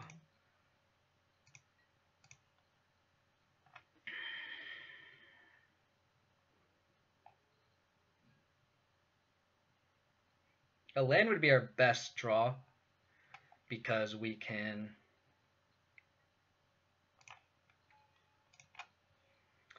play the tracker and not lose any value. Thank you.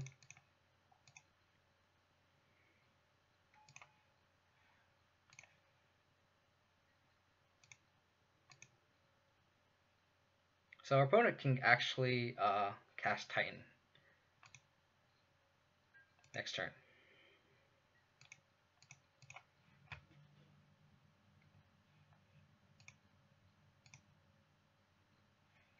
One, two, three, four, five. So if they have land and exactly Titan, they can cast Primeval Titan.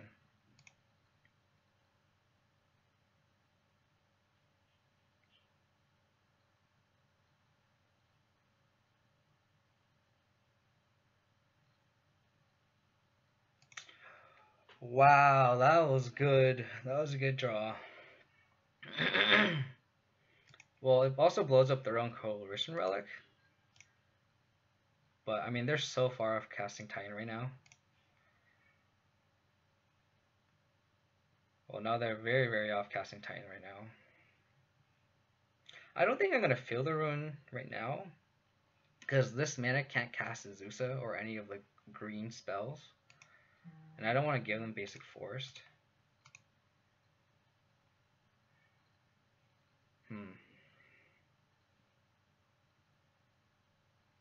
Like they can't cast Ancient Stirrings or anything like that with that mana. Well, what we need right now is a threat. What we need right now is a threat.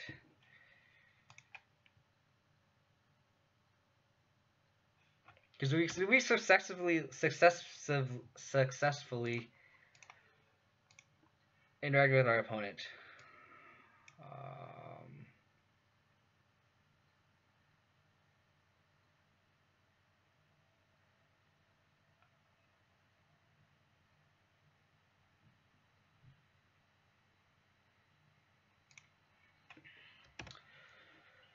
Come on.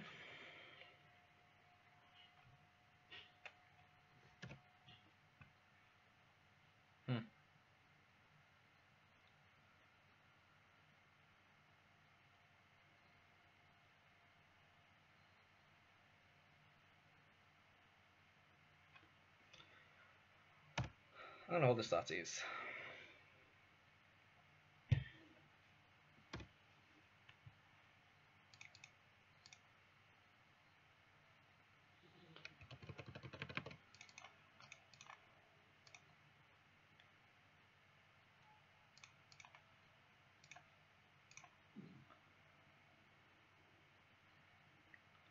Zusa.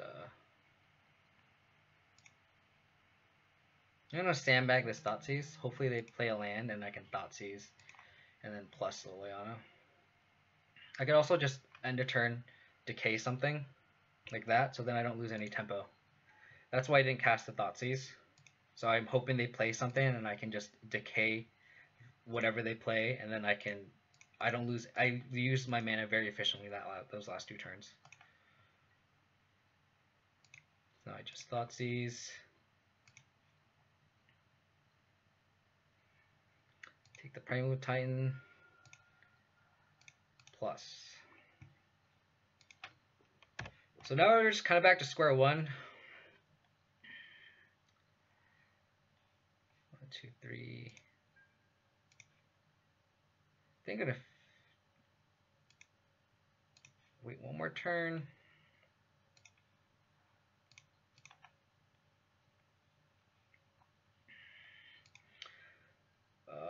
We need a threat here, boys. This is an interesting game.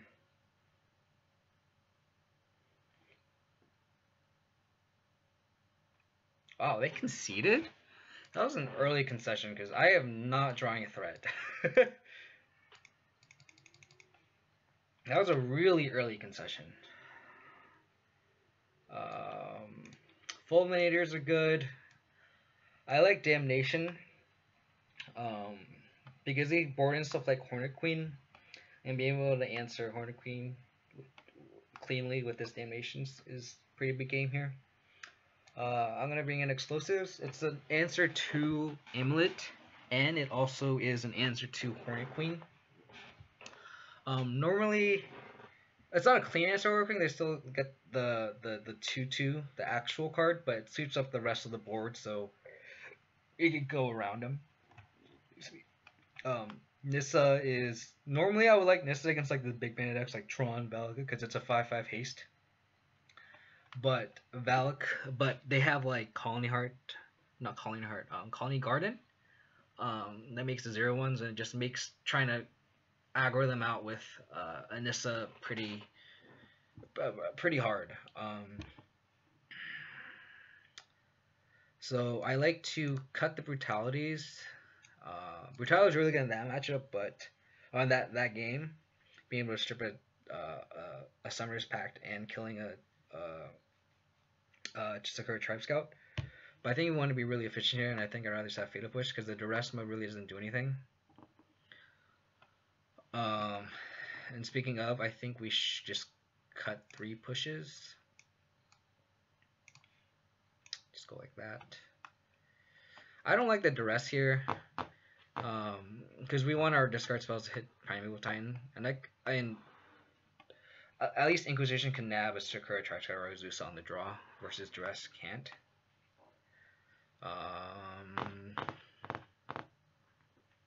Other than that, I think that's how I board. I can see, yeah. I'll just roll with it.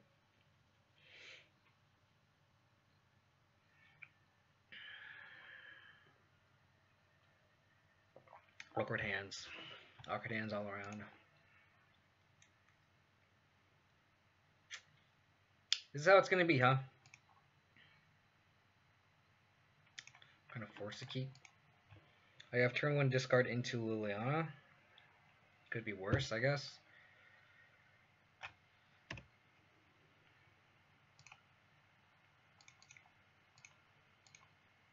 We have a lot of easy fodder. Ancient Stirrings, Summoner's Pact. Why didn't my opponent Ancient Stirrings?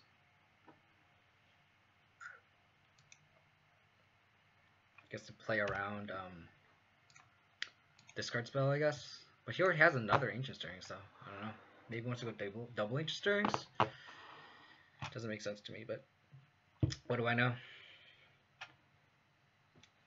Michael, you're still watching? Because, I mean, so Saint Doom is, he plays Abzan Coco and Amulet Titan, so he probably knows the ins and outs of this deck better than I do, obviously, since he actually plays the deck.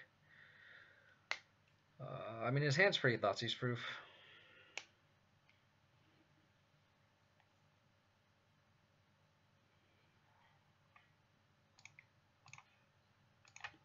Coco is a sweet deck.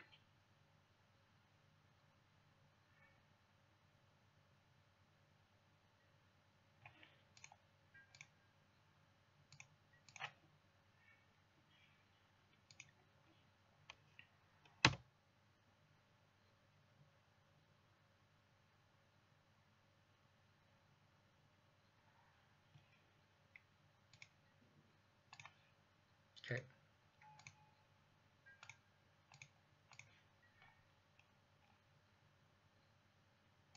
I'm gonna Maelstrom Pulse this Coalition Relic. Because he can cast Primeval Titan next turn.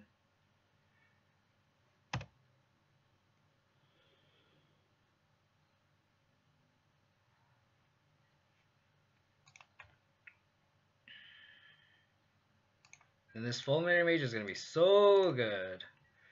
He bounced Sunhome.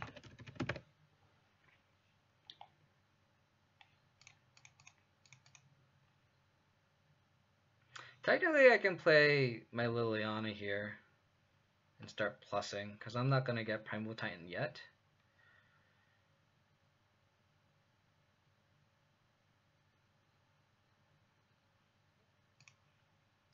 I like plussing here. We're not in any danger of getting Primeval Titaned. Oh, so you've been to some home. Interesting.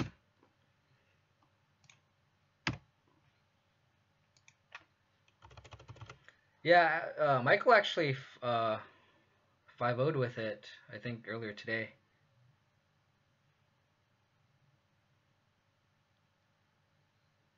Oh no.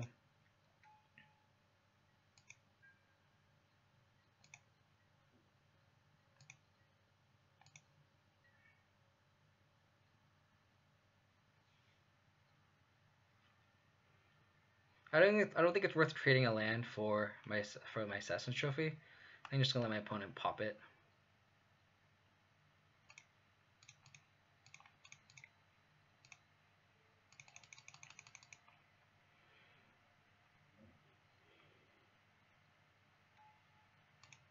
I'm gonna see what he does.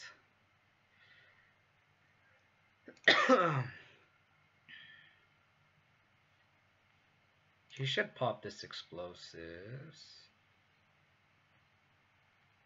that gonna pop the explosives?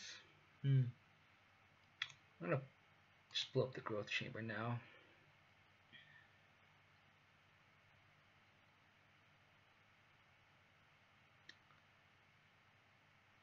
there's a Bant version with Viscera Seer, so is it like 4 color?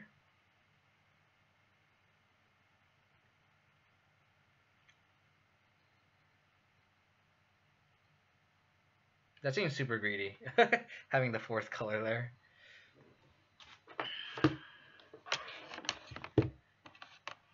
Oh, dropping the Viscera. Oh, sorry, I read that wrong. You dropped. So is it just like you have the what's the word? You have Devoted Druid and Vizier Remedies, and then you still have Walking Ballista as like your combo kill with Dust Registry. Got it. What is my opponent doing?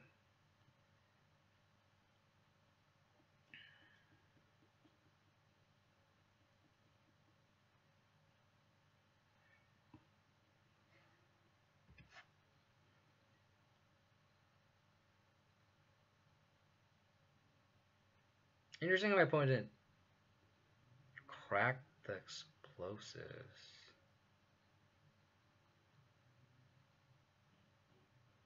Like it just seems very mana inefficient.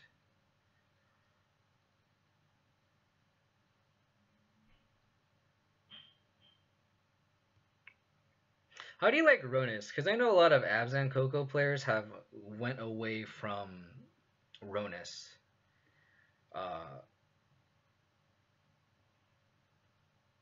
I know a lot of people like Ballista, but Ronis you can company into, um, and cord into. Um,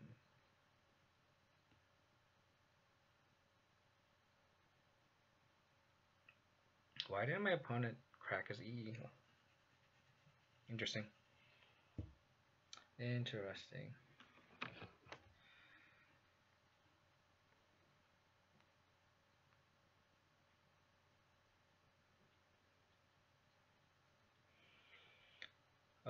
Hello. I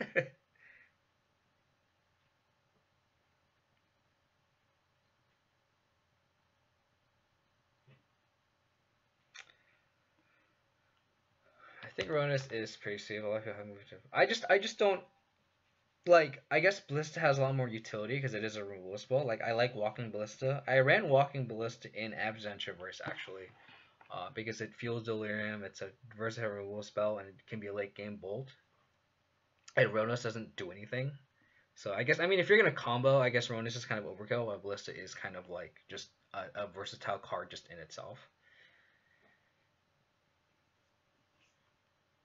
Yeah, because like other than like Ronis doesn't do anything, I guess by itself, which is the reasoning against it. I can understand that.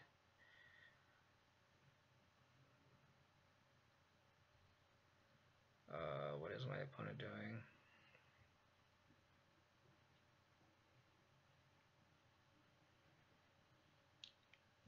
Did my opponent kill me? Because if my opponent can kill me, then that's kind of crazy. But he's been stalling for a while.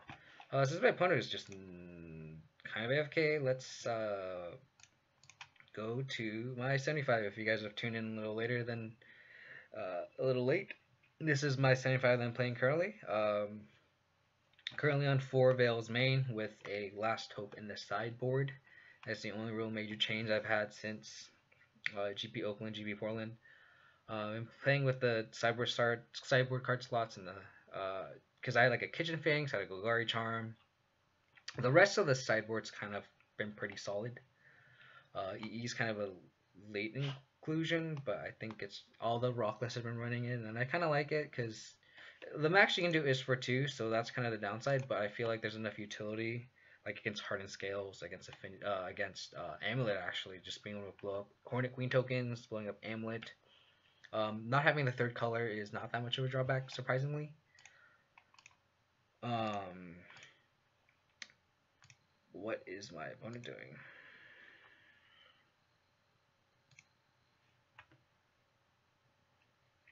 What's Ronis' condition again? It needs to have like certain amount of power for it to attack.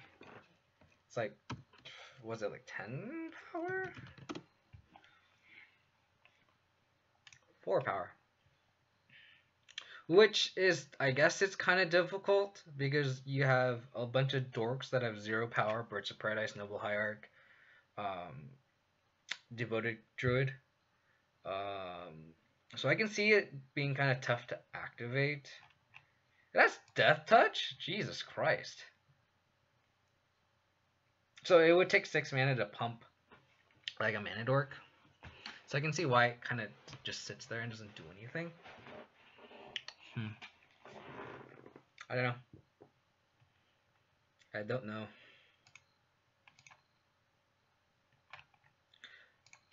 Yeah, I really wish they made the font a little clearer because this actually looks kind of cool. Like this invocation, like with actual readable text, it doesn't look that bad. But like this is kind of just miserable. Deck plays good amount of creatures for 2 power. So like Vizier, Remedies. You say you don't run Kitchen Finks, right? So Eternal Witness. You have like one of Scavenging Ooze. You have like a one of Night of Autumn. Oh, I guess you said Spell Queller and Reflector Mage. Okay, okay. I can see that.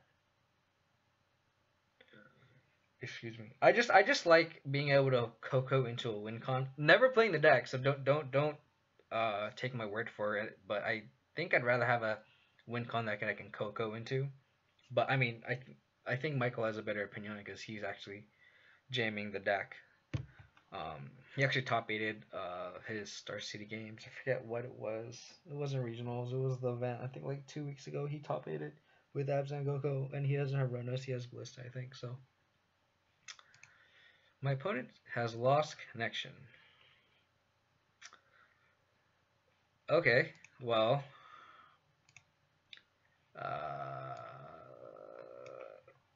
that sucks. I hate it when my opponent disconnects on stream. Like I don't mind if they disconnect in real life, when it's just me playing by myself.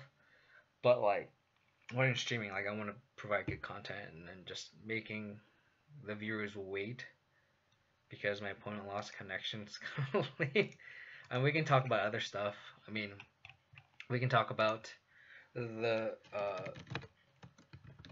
new cars that have been spoiled. I know we touched on it a little earlier. If you guys have any input on these 2 cards, I'd love to hear it. Time to switch to Fortnite. I've actually never played Fortnite. I don't even know what Fortnite looks like.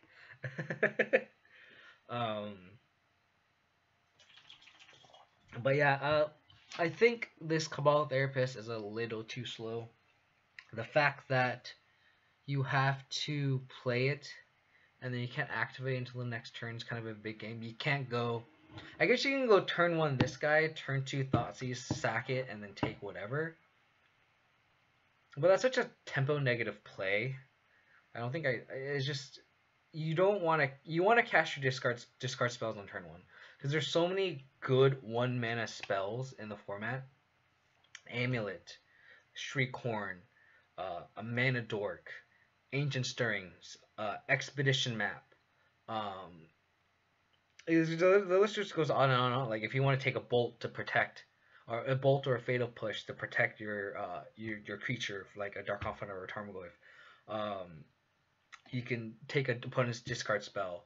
You can take there's so many things you want to do on turn 1 that I just don't think you can. Yeah, I can see the combo with Therapist and Bitter Blossom. The thing about it is, you go turn 1 Therapist, turn 2 Bitter Blossom, turn 3 activate Therapist. Oh no, actually you can cast it. Yeah, right. So because you have to. It's pre-combat main phase.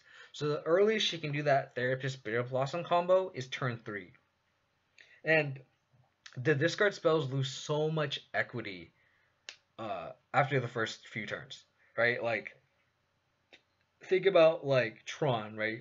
Casting a discard spell on turn 3 is not that good. You need to cast your Inquisitions or your Thoughtseize on turn 1 and turn 2. Like turn 1 on the draw is turn 1 on the play is so good because you can nab an Expedition Map, and it's just same versus like Valka, right? Taking a Search for Tomorrow is just big game. Sarah's gonna be awesome. The white base marine is gonna get some sweet tools. Make him cheap again. I actually really like this the Sarah, and I think Sarah is gonna be really good because at worst case scenario, you're making a 4 man like you're getting a 4 mana 4/4. You're it's a 4 mana 2 for 1. So you're going 4 mana, get a 4/4 flyer with flying and vigilance, and you get a planeswalker. And the thing is, like, you're threatening next turn, so you can go turn 4 Sarah, make a flyer, turn 5 pump your flyers, which is insane. Like, I can actually see this in kind of like a blue white spirits. I can see this in like the sideboard. Yeah, I don't know if Bant can support the white. I don't know. I have to look at the Bant spirits mana base. I don't know what the Bant spirits mana base looks like. But I can see this in Bant Spirits, and that's really fucking scary.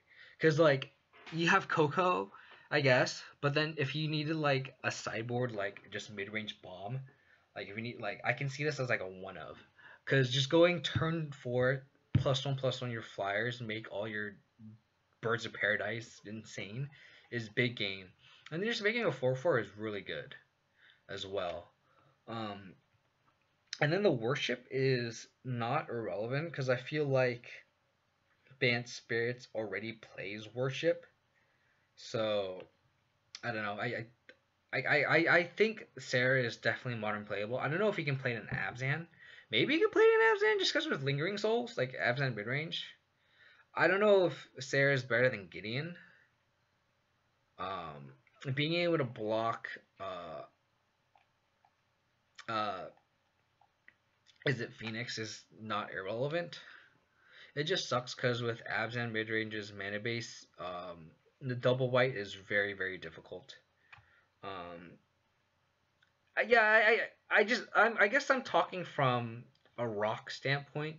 From BG rock standpoint, I don't think they're his fits. Not to say that it's not playable in modern. It's just not playable in our configuration of our deck. Is what I'm trying to say. Could it be playable? I think so. I think modern is a variable enough format where this can be playable. I just don't think it's in our deck. Worship on an emblem is insane. I totally 100% agree. I don't know about this, but I think that would be a good band grade. Yeah, it could be. It could not be band spirits. It could be like a spell queller based deck. Um, I don't like any deck with like Birds of Paradise, Spell Queller, Vendilion Click. Uh, I don't know. I can see some sort of mid range deck with this as a top end. I don't think it makes Bant mid range good, but I think it's just another cool card for them to have.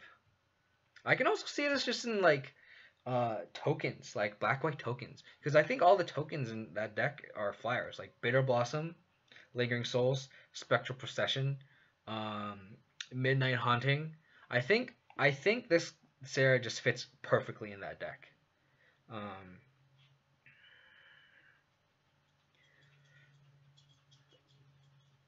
that of the Reliquary I feel like is kind of awkward because it I don't know.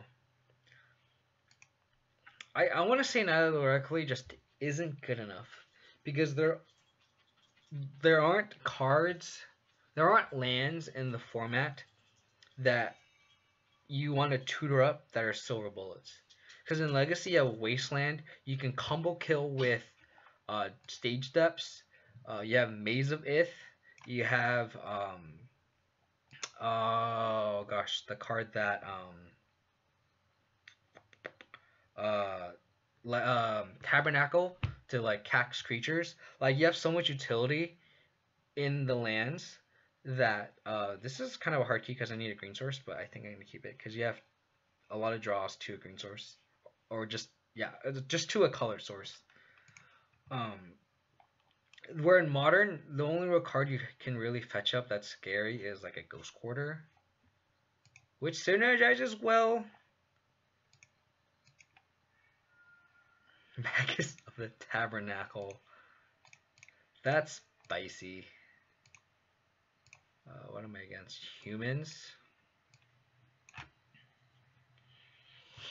Hmm. I'm gonna take the most threatening card, which is the Mantis Rider. If I draw a black source next turn, I'm gonna Fatal Push whatever they play. Oh, cool. Now I know their exact hand. Aether Vial.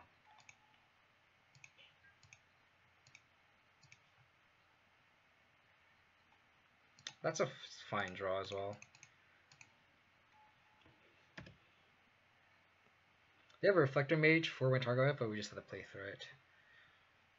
There doesn't really need to be utility like but then there's need to draw on that.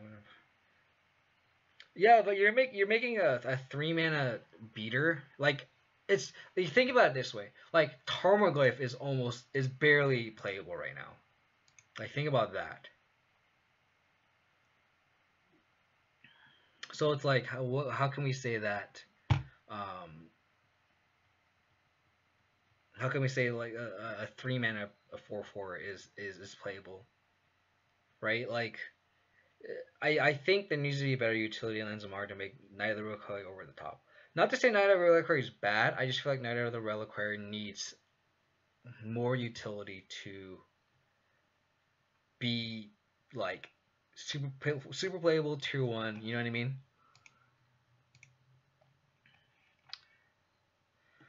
Am I just not gonna draw a third land this league? Like this is not cool.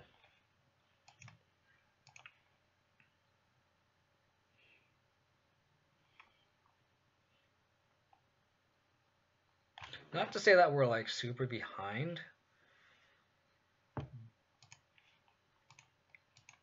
but we need to draw a colored source, I think, next turn, or we're going to be super behind.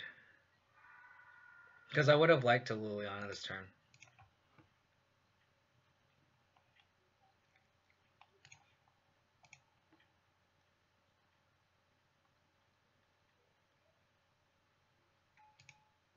And the fact that like I actually could have gone away with 2 lands if this was a colorless source, but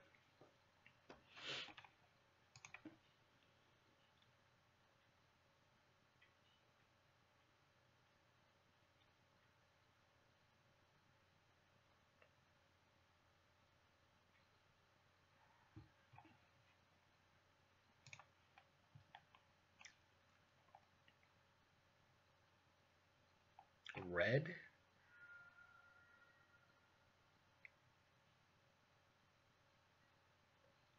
Mantis Rider. Okay.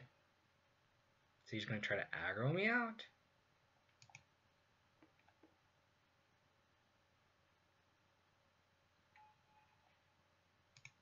Interesting.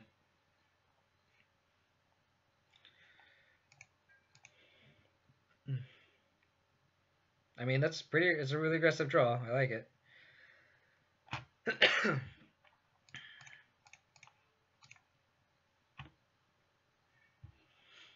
Luckily, Phantasmal Image has the drawback of just getting targeted, so I don't need Revolt on Fatal Push.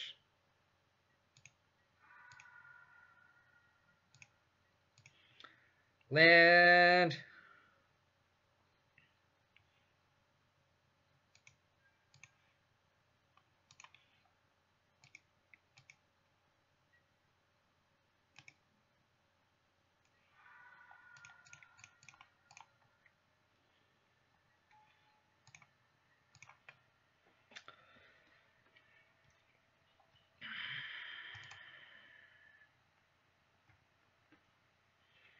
Thing is, like, we're not in a bad shape here. We just need to draw a land.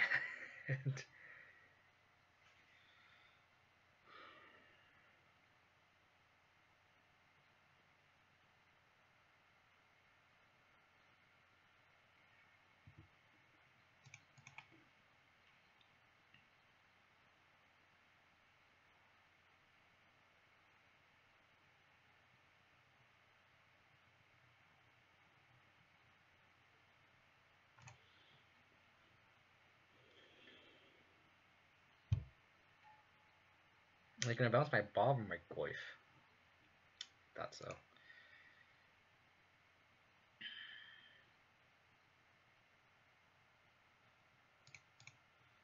Okay.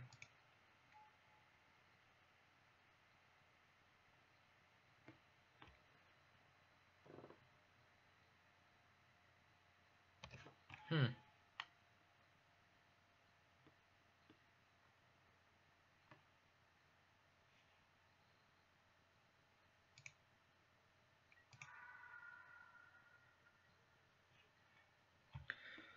Oh my god, I'm just not gonna draw a third land, aren't I? Like, this is insane.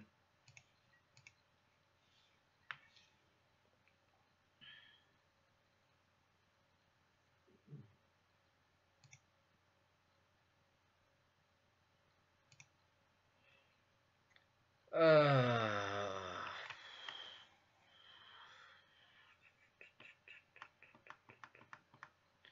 this card's really good too. Because, like, Manchester is how we lose the game.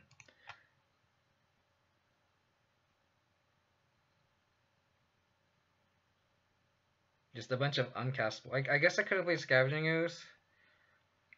But I'm like, we're not gonna win this game.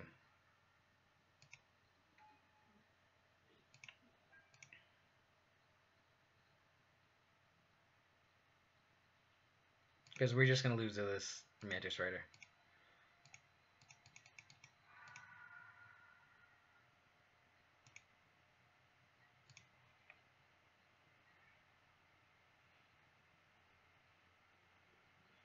I'm just gonna concede here. That's tilting.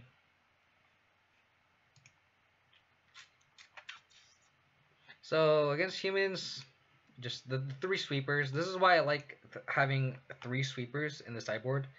Is for go right decks like this. Having multiple ways to sweep the board is good against these go away decks. Obviously, I'm gonna take out the three Thoughtseize. Our life total is not a resource, and then I think I'm gonna shave on the play. I'm gonna shave a tracker. Classic drawing down after he plays Thalia. For real.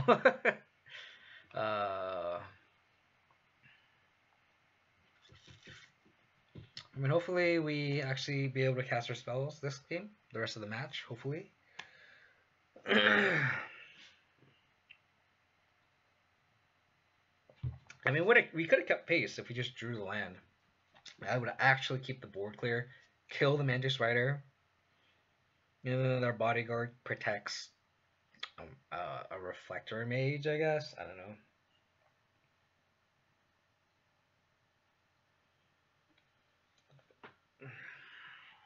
Field of Ruin biting us in the ass, and I think that's why I only like having 3 Field of Ruin versus 4. Having 4 Field of Ruin really messes up your mana base. Yeah, especially since I have 2 Decay and 3 Trophy, so you kind of want to be able to cast those spells like that game.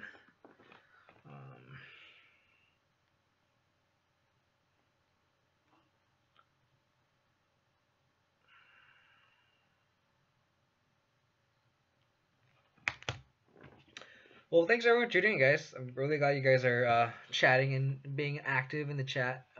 It makes streaming a lot more fun when we kind of chat while we play and hang out and, you know, have fun. It's a lot less tilting, not trying to throw land when we just kind of hang out and chill while we play Magic. Hope you guys are enjoying this rock content. Are all you guys actual rock players, or how are you guys tuning? You guys in the rock group? Is that how you guys found this channel, or were you guys referred by someone just out of curiosity? Is everyone in the rock group? Because that's where I primarily post, and I post on Twitter too, but Twitter is not really the main source of getting my content out there. Oh my god, my dog.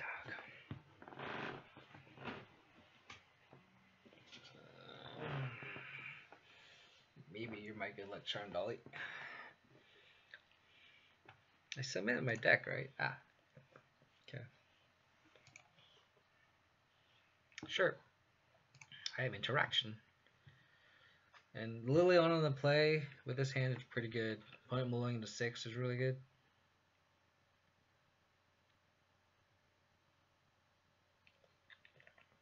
Stop dolly.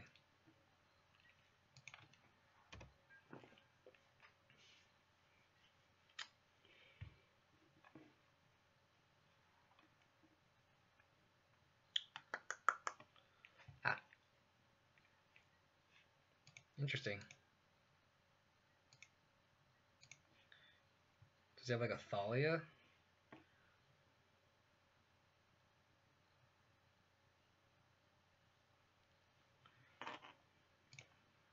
Scavenger is a good draw because we can start getting aggressive. Humans is a lot easier on the play than on the draw, for like out of compared to other matchups, because Thalia makes a huge deal. It makes our 2-mana removal spells really awkward. What do you got? How good are you at Magic?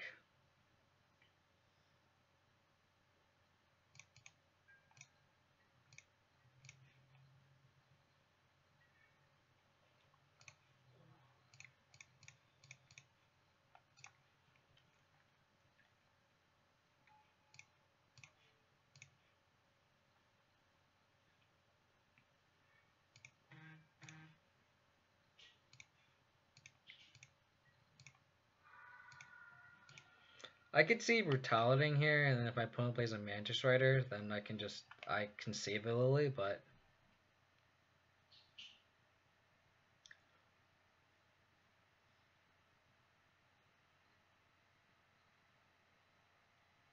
Fatal Push would be a really good draw here.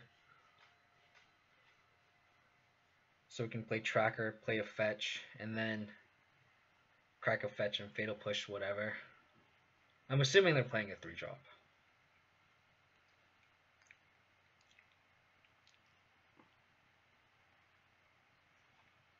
Okay. Wow, that's really good for us.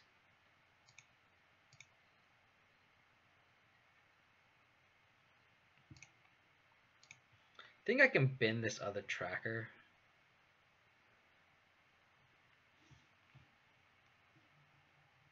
Which is blasphemy. I know.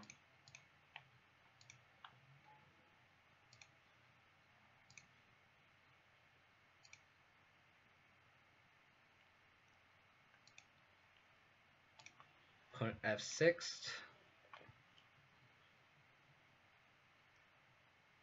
And a Fenza. Interesting.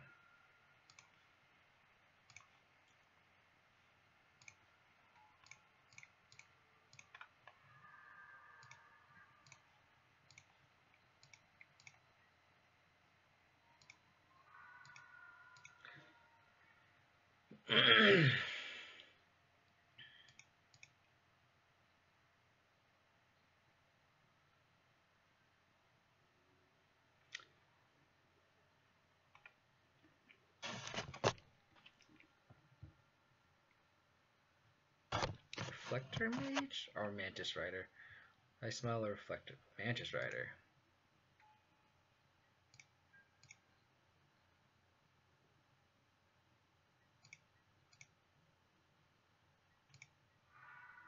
So they drew the land. I don't think they have a 1-drop to sack to this Longaville.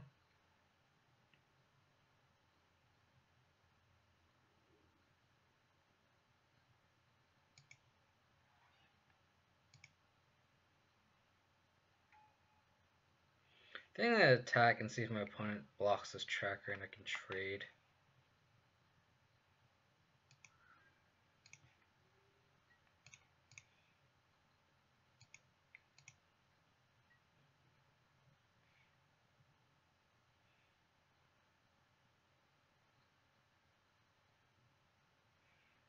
Guess I can crack a clue now. Getting the extra point of damage. See if I draw a Fatal Push or something.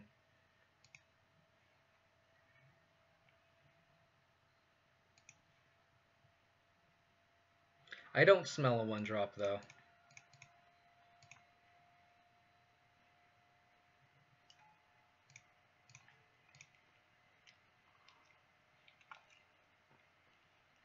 Okay.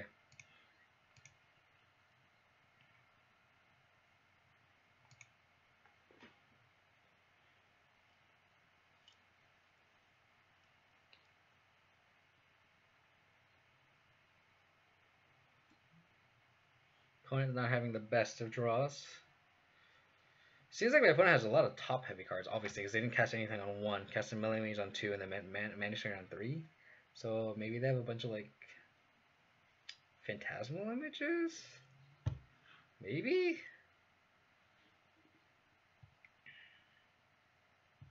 Okay.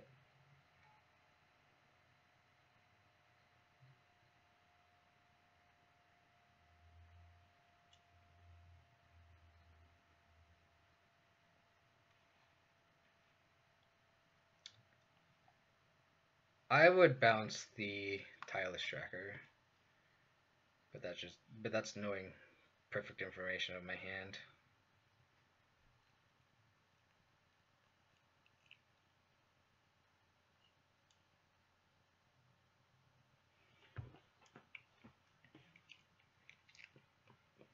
Opponent's tanking.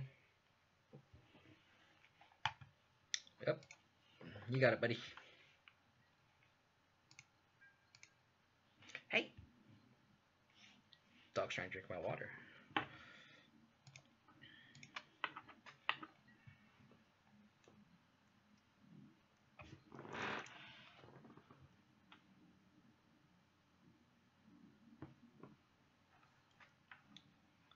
One, two, three. I can pretty much swing a Scavenging Ooze and then kill with Brutality next turn.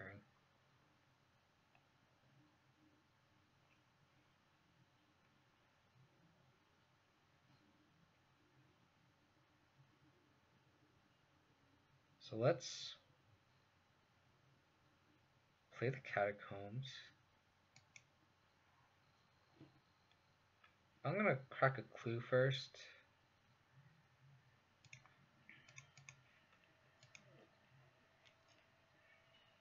Last hope. I'm gonna attack here. See if they block. I guess I shouldn't have cracked a clue. Yeah, I think cracking clues were actually wrong here.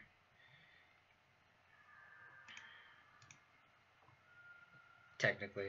I could have killed this turn, but...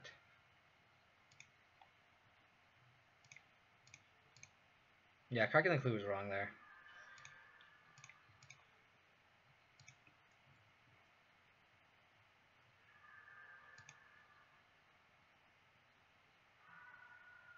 I don't think there's any source of life gain in our opponent's deck. So let's... so we have the kill. So they have to like freeboot. Wow, dismember.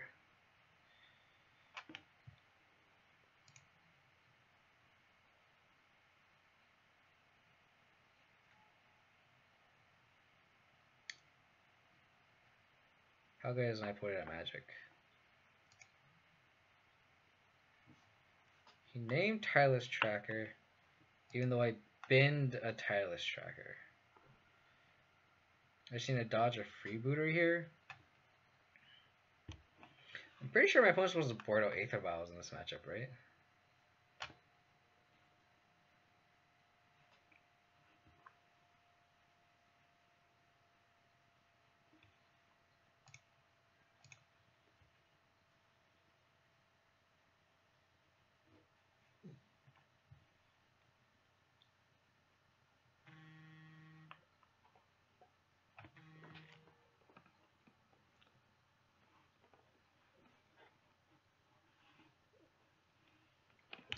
Aggressive.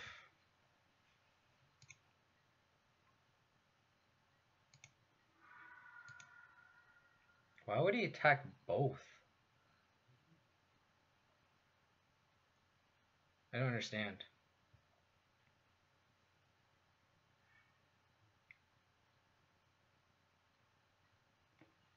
Ah, okay.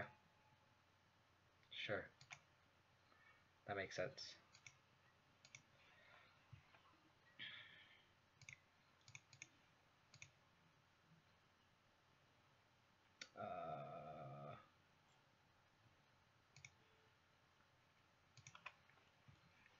Just win.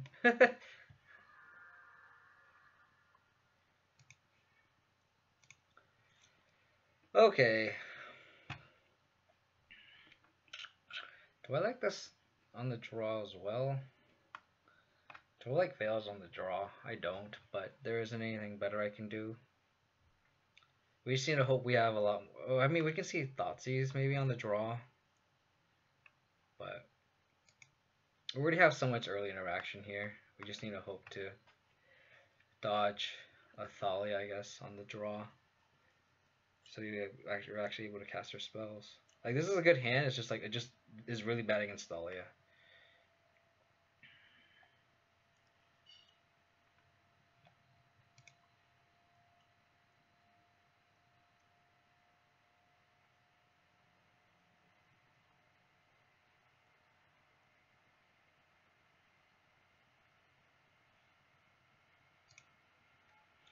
Opponent keeping an Aether Vial is interesting.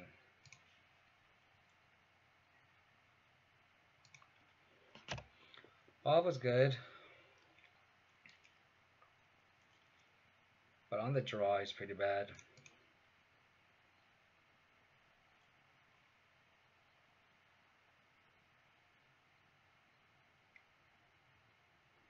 You're gonna freeboot me? Sure. What would you like? The correct take is probably the Brutality, so I have to Abrupt Decay the freebooter. Wow. That's bad, because Brutality only has so many ways to kill, but Decay hits everything. Like, this doesn't kill a Mantis Rider, Reflector Mage, blah blah blah blah.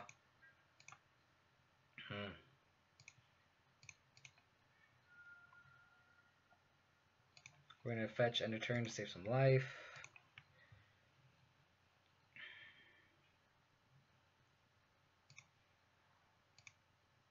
Wow. That's really bad. I could also just, I could see Inquisitioning here. I could also just Inquisition Bob next turn. Yeah, I think being able to use our mana efficiently is better.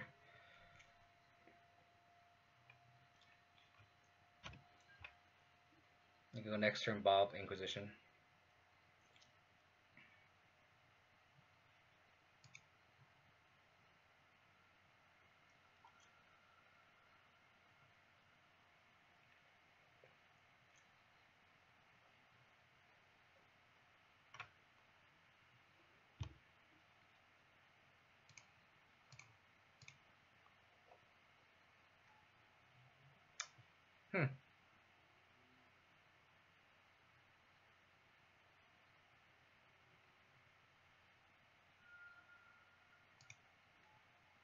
Name Liliana. That seems good.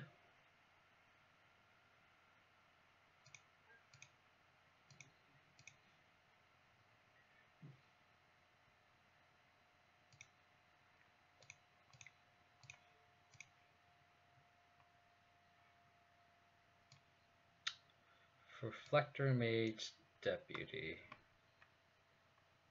Guess I'll take the Reflector Mage.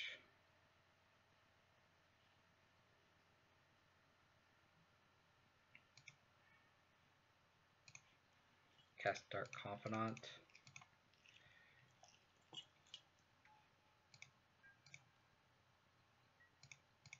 So we need a Fatal Push or a Sweeper. Sweeper's big game here. Because I'm assuming they're just going to play this Deputy.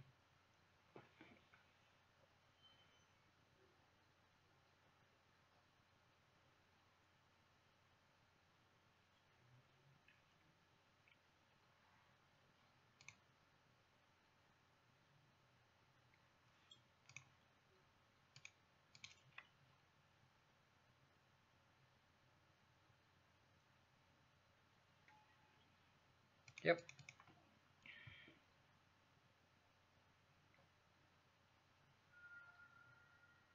Wow. That's a lot of damage.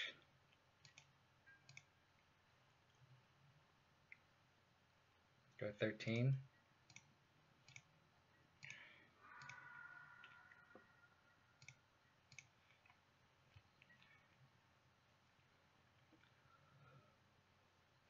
That was a good draw. That goes without saying that that was a good draw.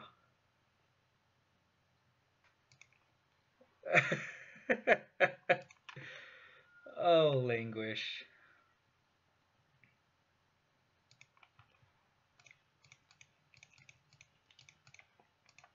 And I have a Bob. 12 life. Plenty of life. Plenty of life.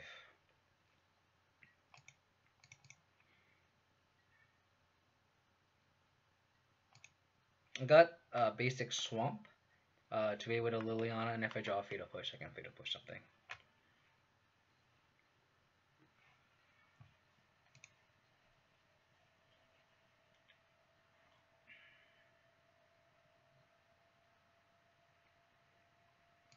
Mantis Rider, Perfector Mage, Mantis Rider. Please be kind to us, Bob. Please be kind. Please be kind. Tarmogoyf is not bad.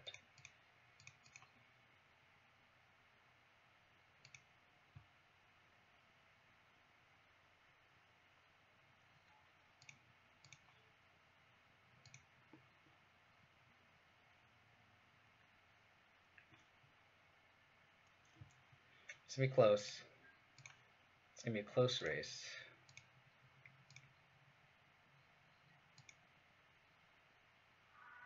So we need to dodge another Mantis Rider.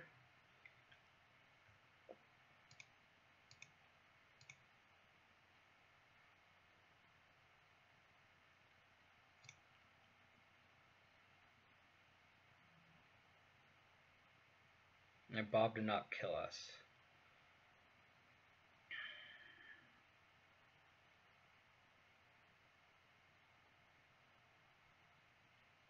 This Candy Bee is a pretty big game versus for our opponent. Oh, don't be Mantis Rider. Okay, that's fine.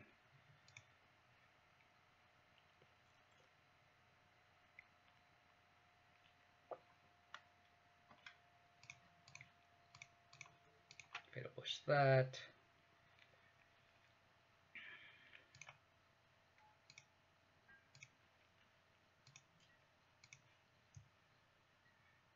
That's actually good that he did that, because I actually don't want my Bob to live, which is pretty funny.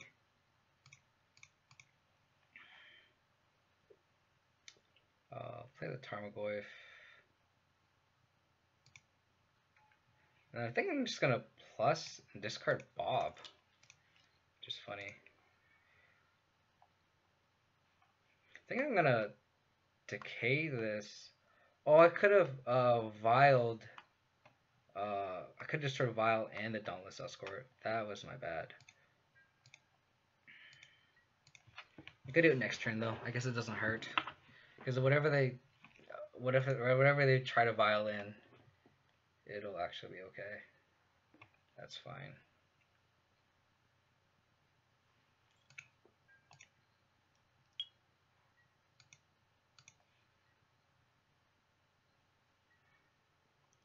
Don't mind plussing that. So I will play a CE. Blow up both these duders. Attack with Tarmogoyf. Yeah, so we are very ahead here. We are... My opponent needs a lot of help. Because next turn we just got Tracker for lethal.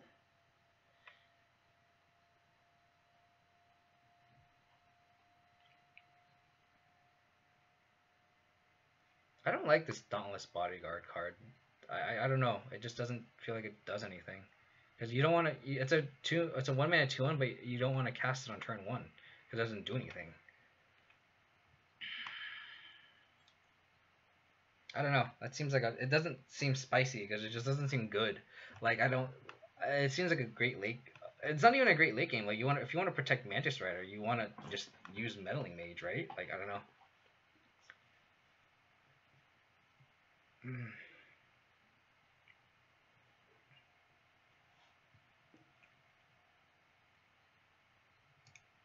You gonna kill my Liliana?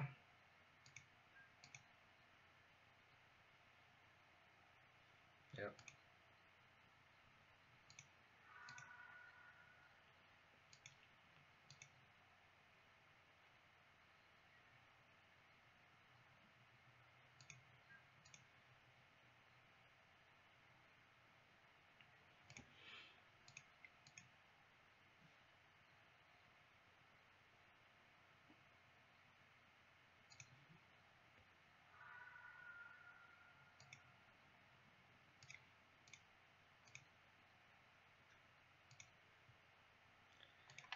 Just gonna decay this Mantis Rider now.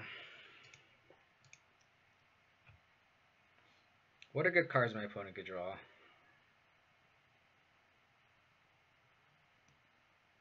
Reflector Mage are pretty good here.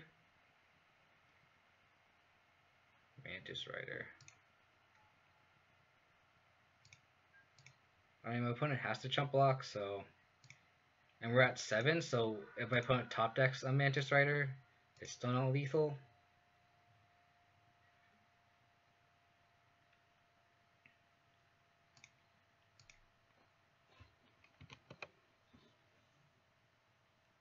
My opponent has to chump. It's just a matter of do I want to play Tireless Tracker? I think I want to play Tireless Tracker.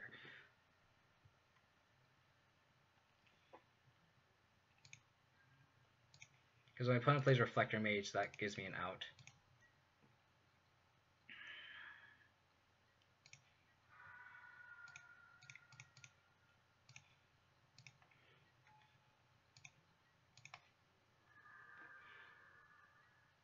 Because I think this cuts off outs for my opponent.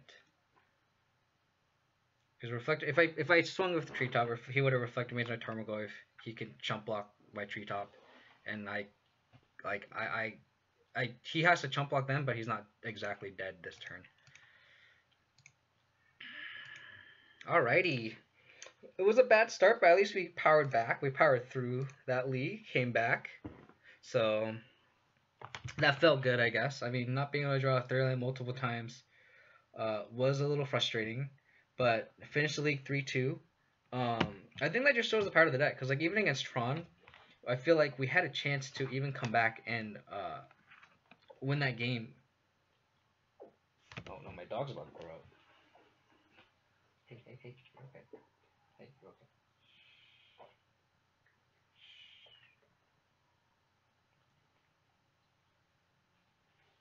Oh my gosh. Okay, well, my dog just threw up on my lap because she apparently doesn't like 1-3-2. I am gonna clean my dog up, so I will hope to see you guys next week. If you guys like what you see, please follow me on Twitter and subscribe to my Twitch. I'll post this video on YouTube. Oh gosh, okay. I gotta go. Bye.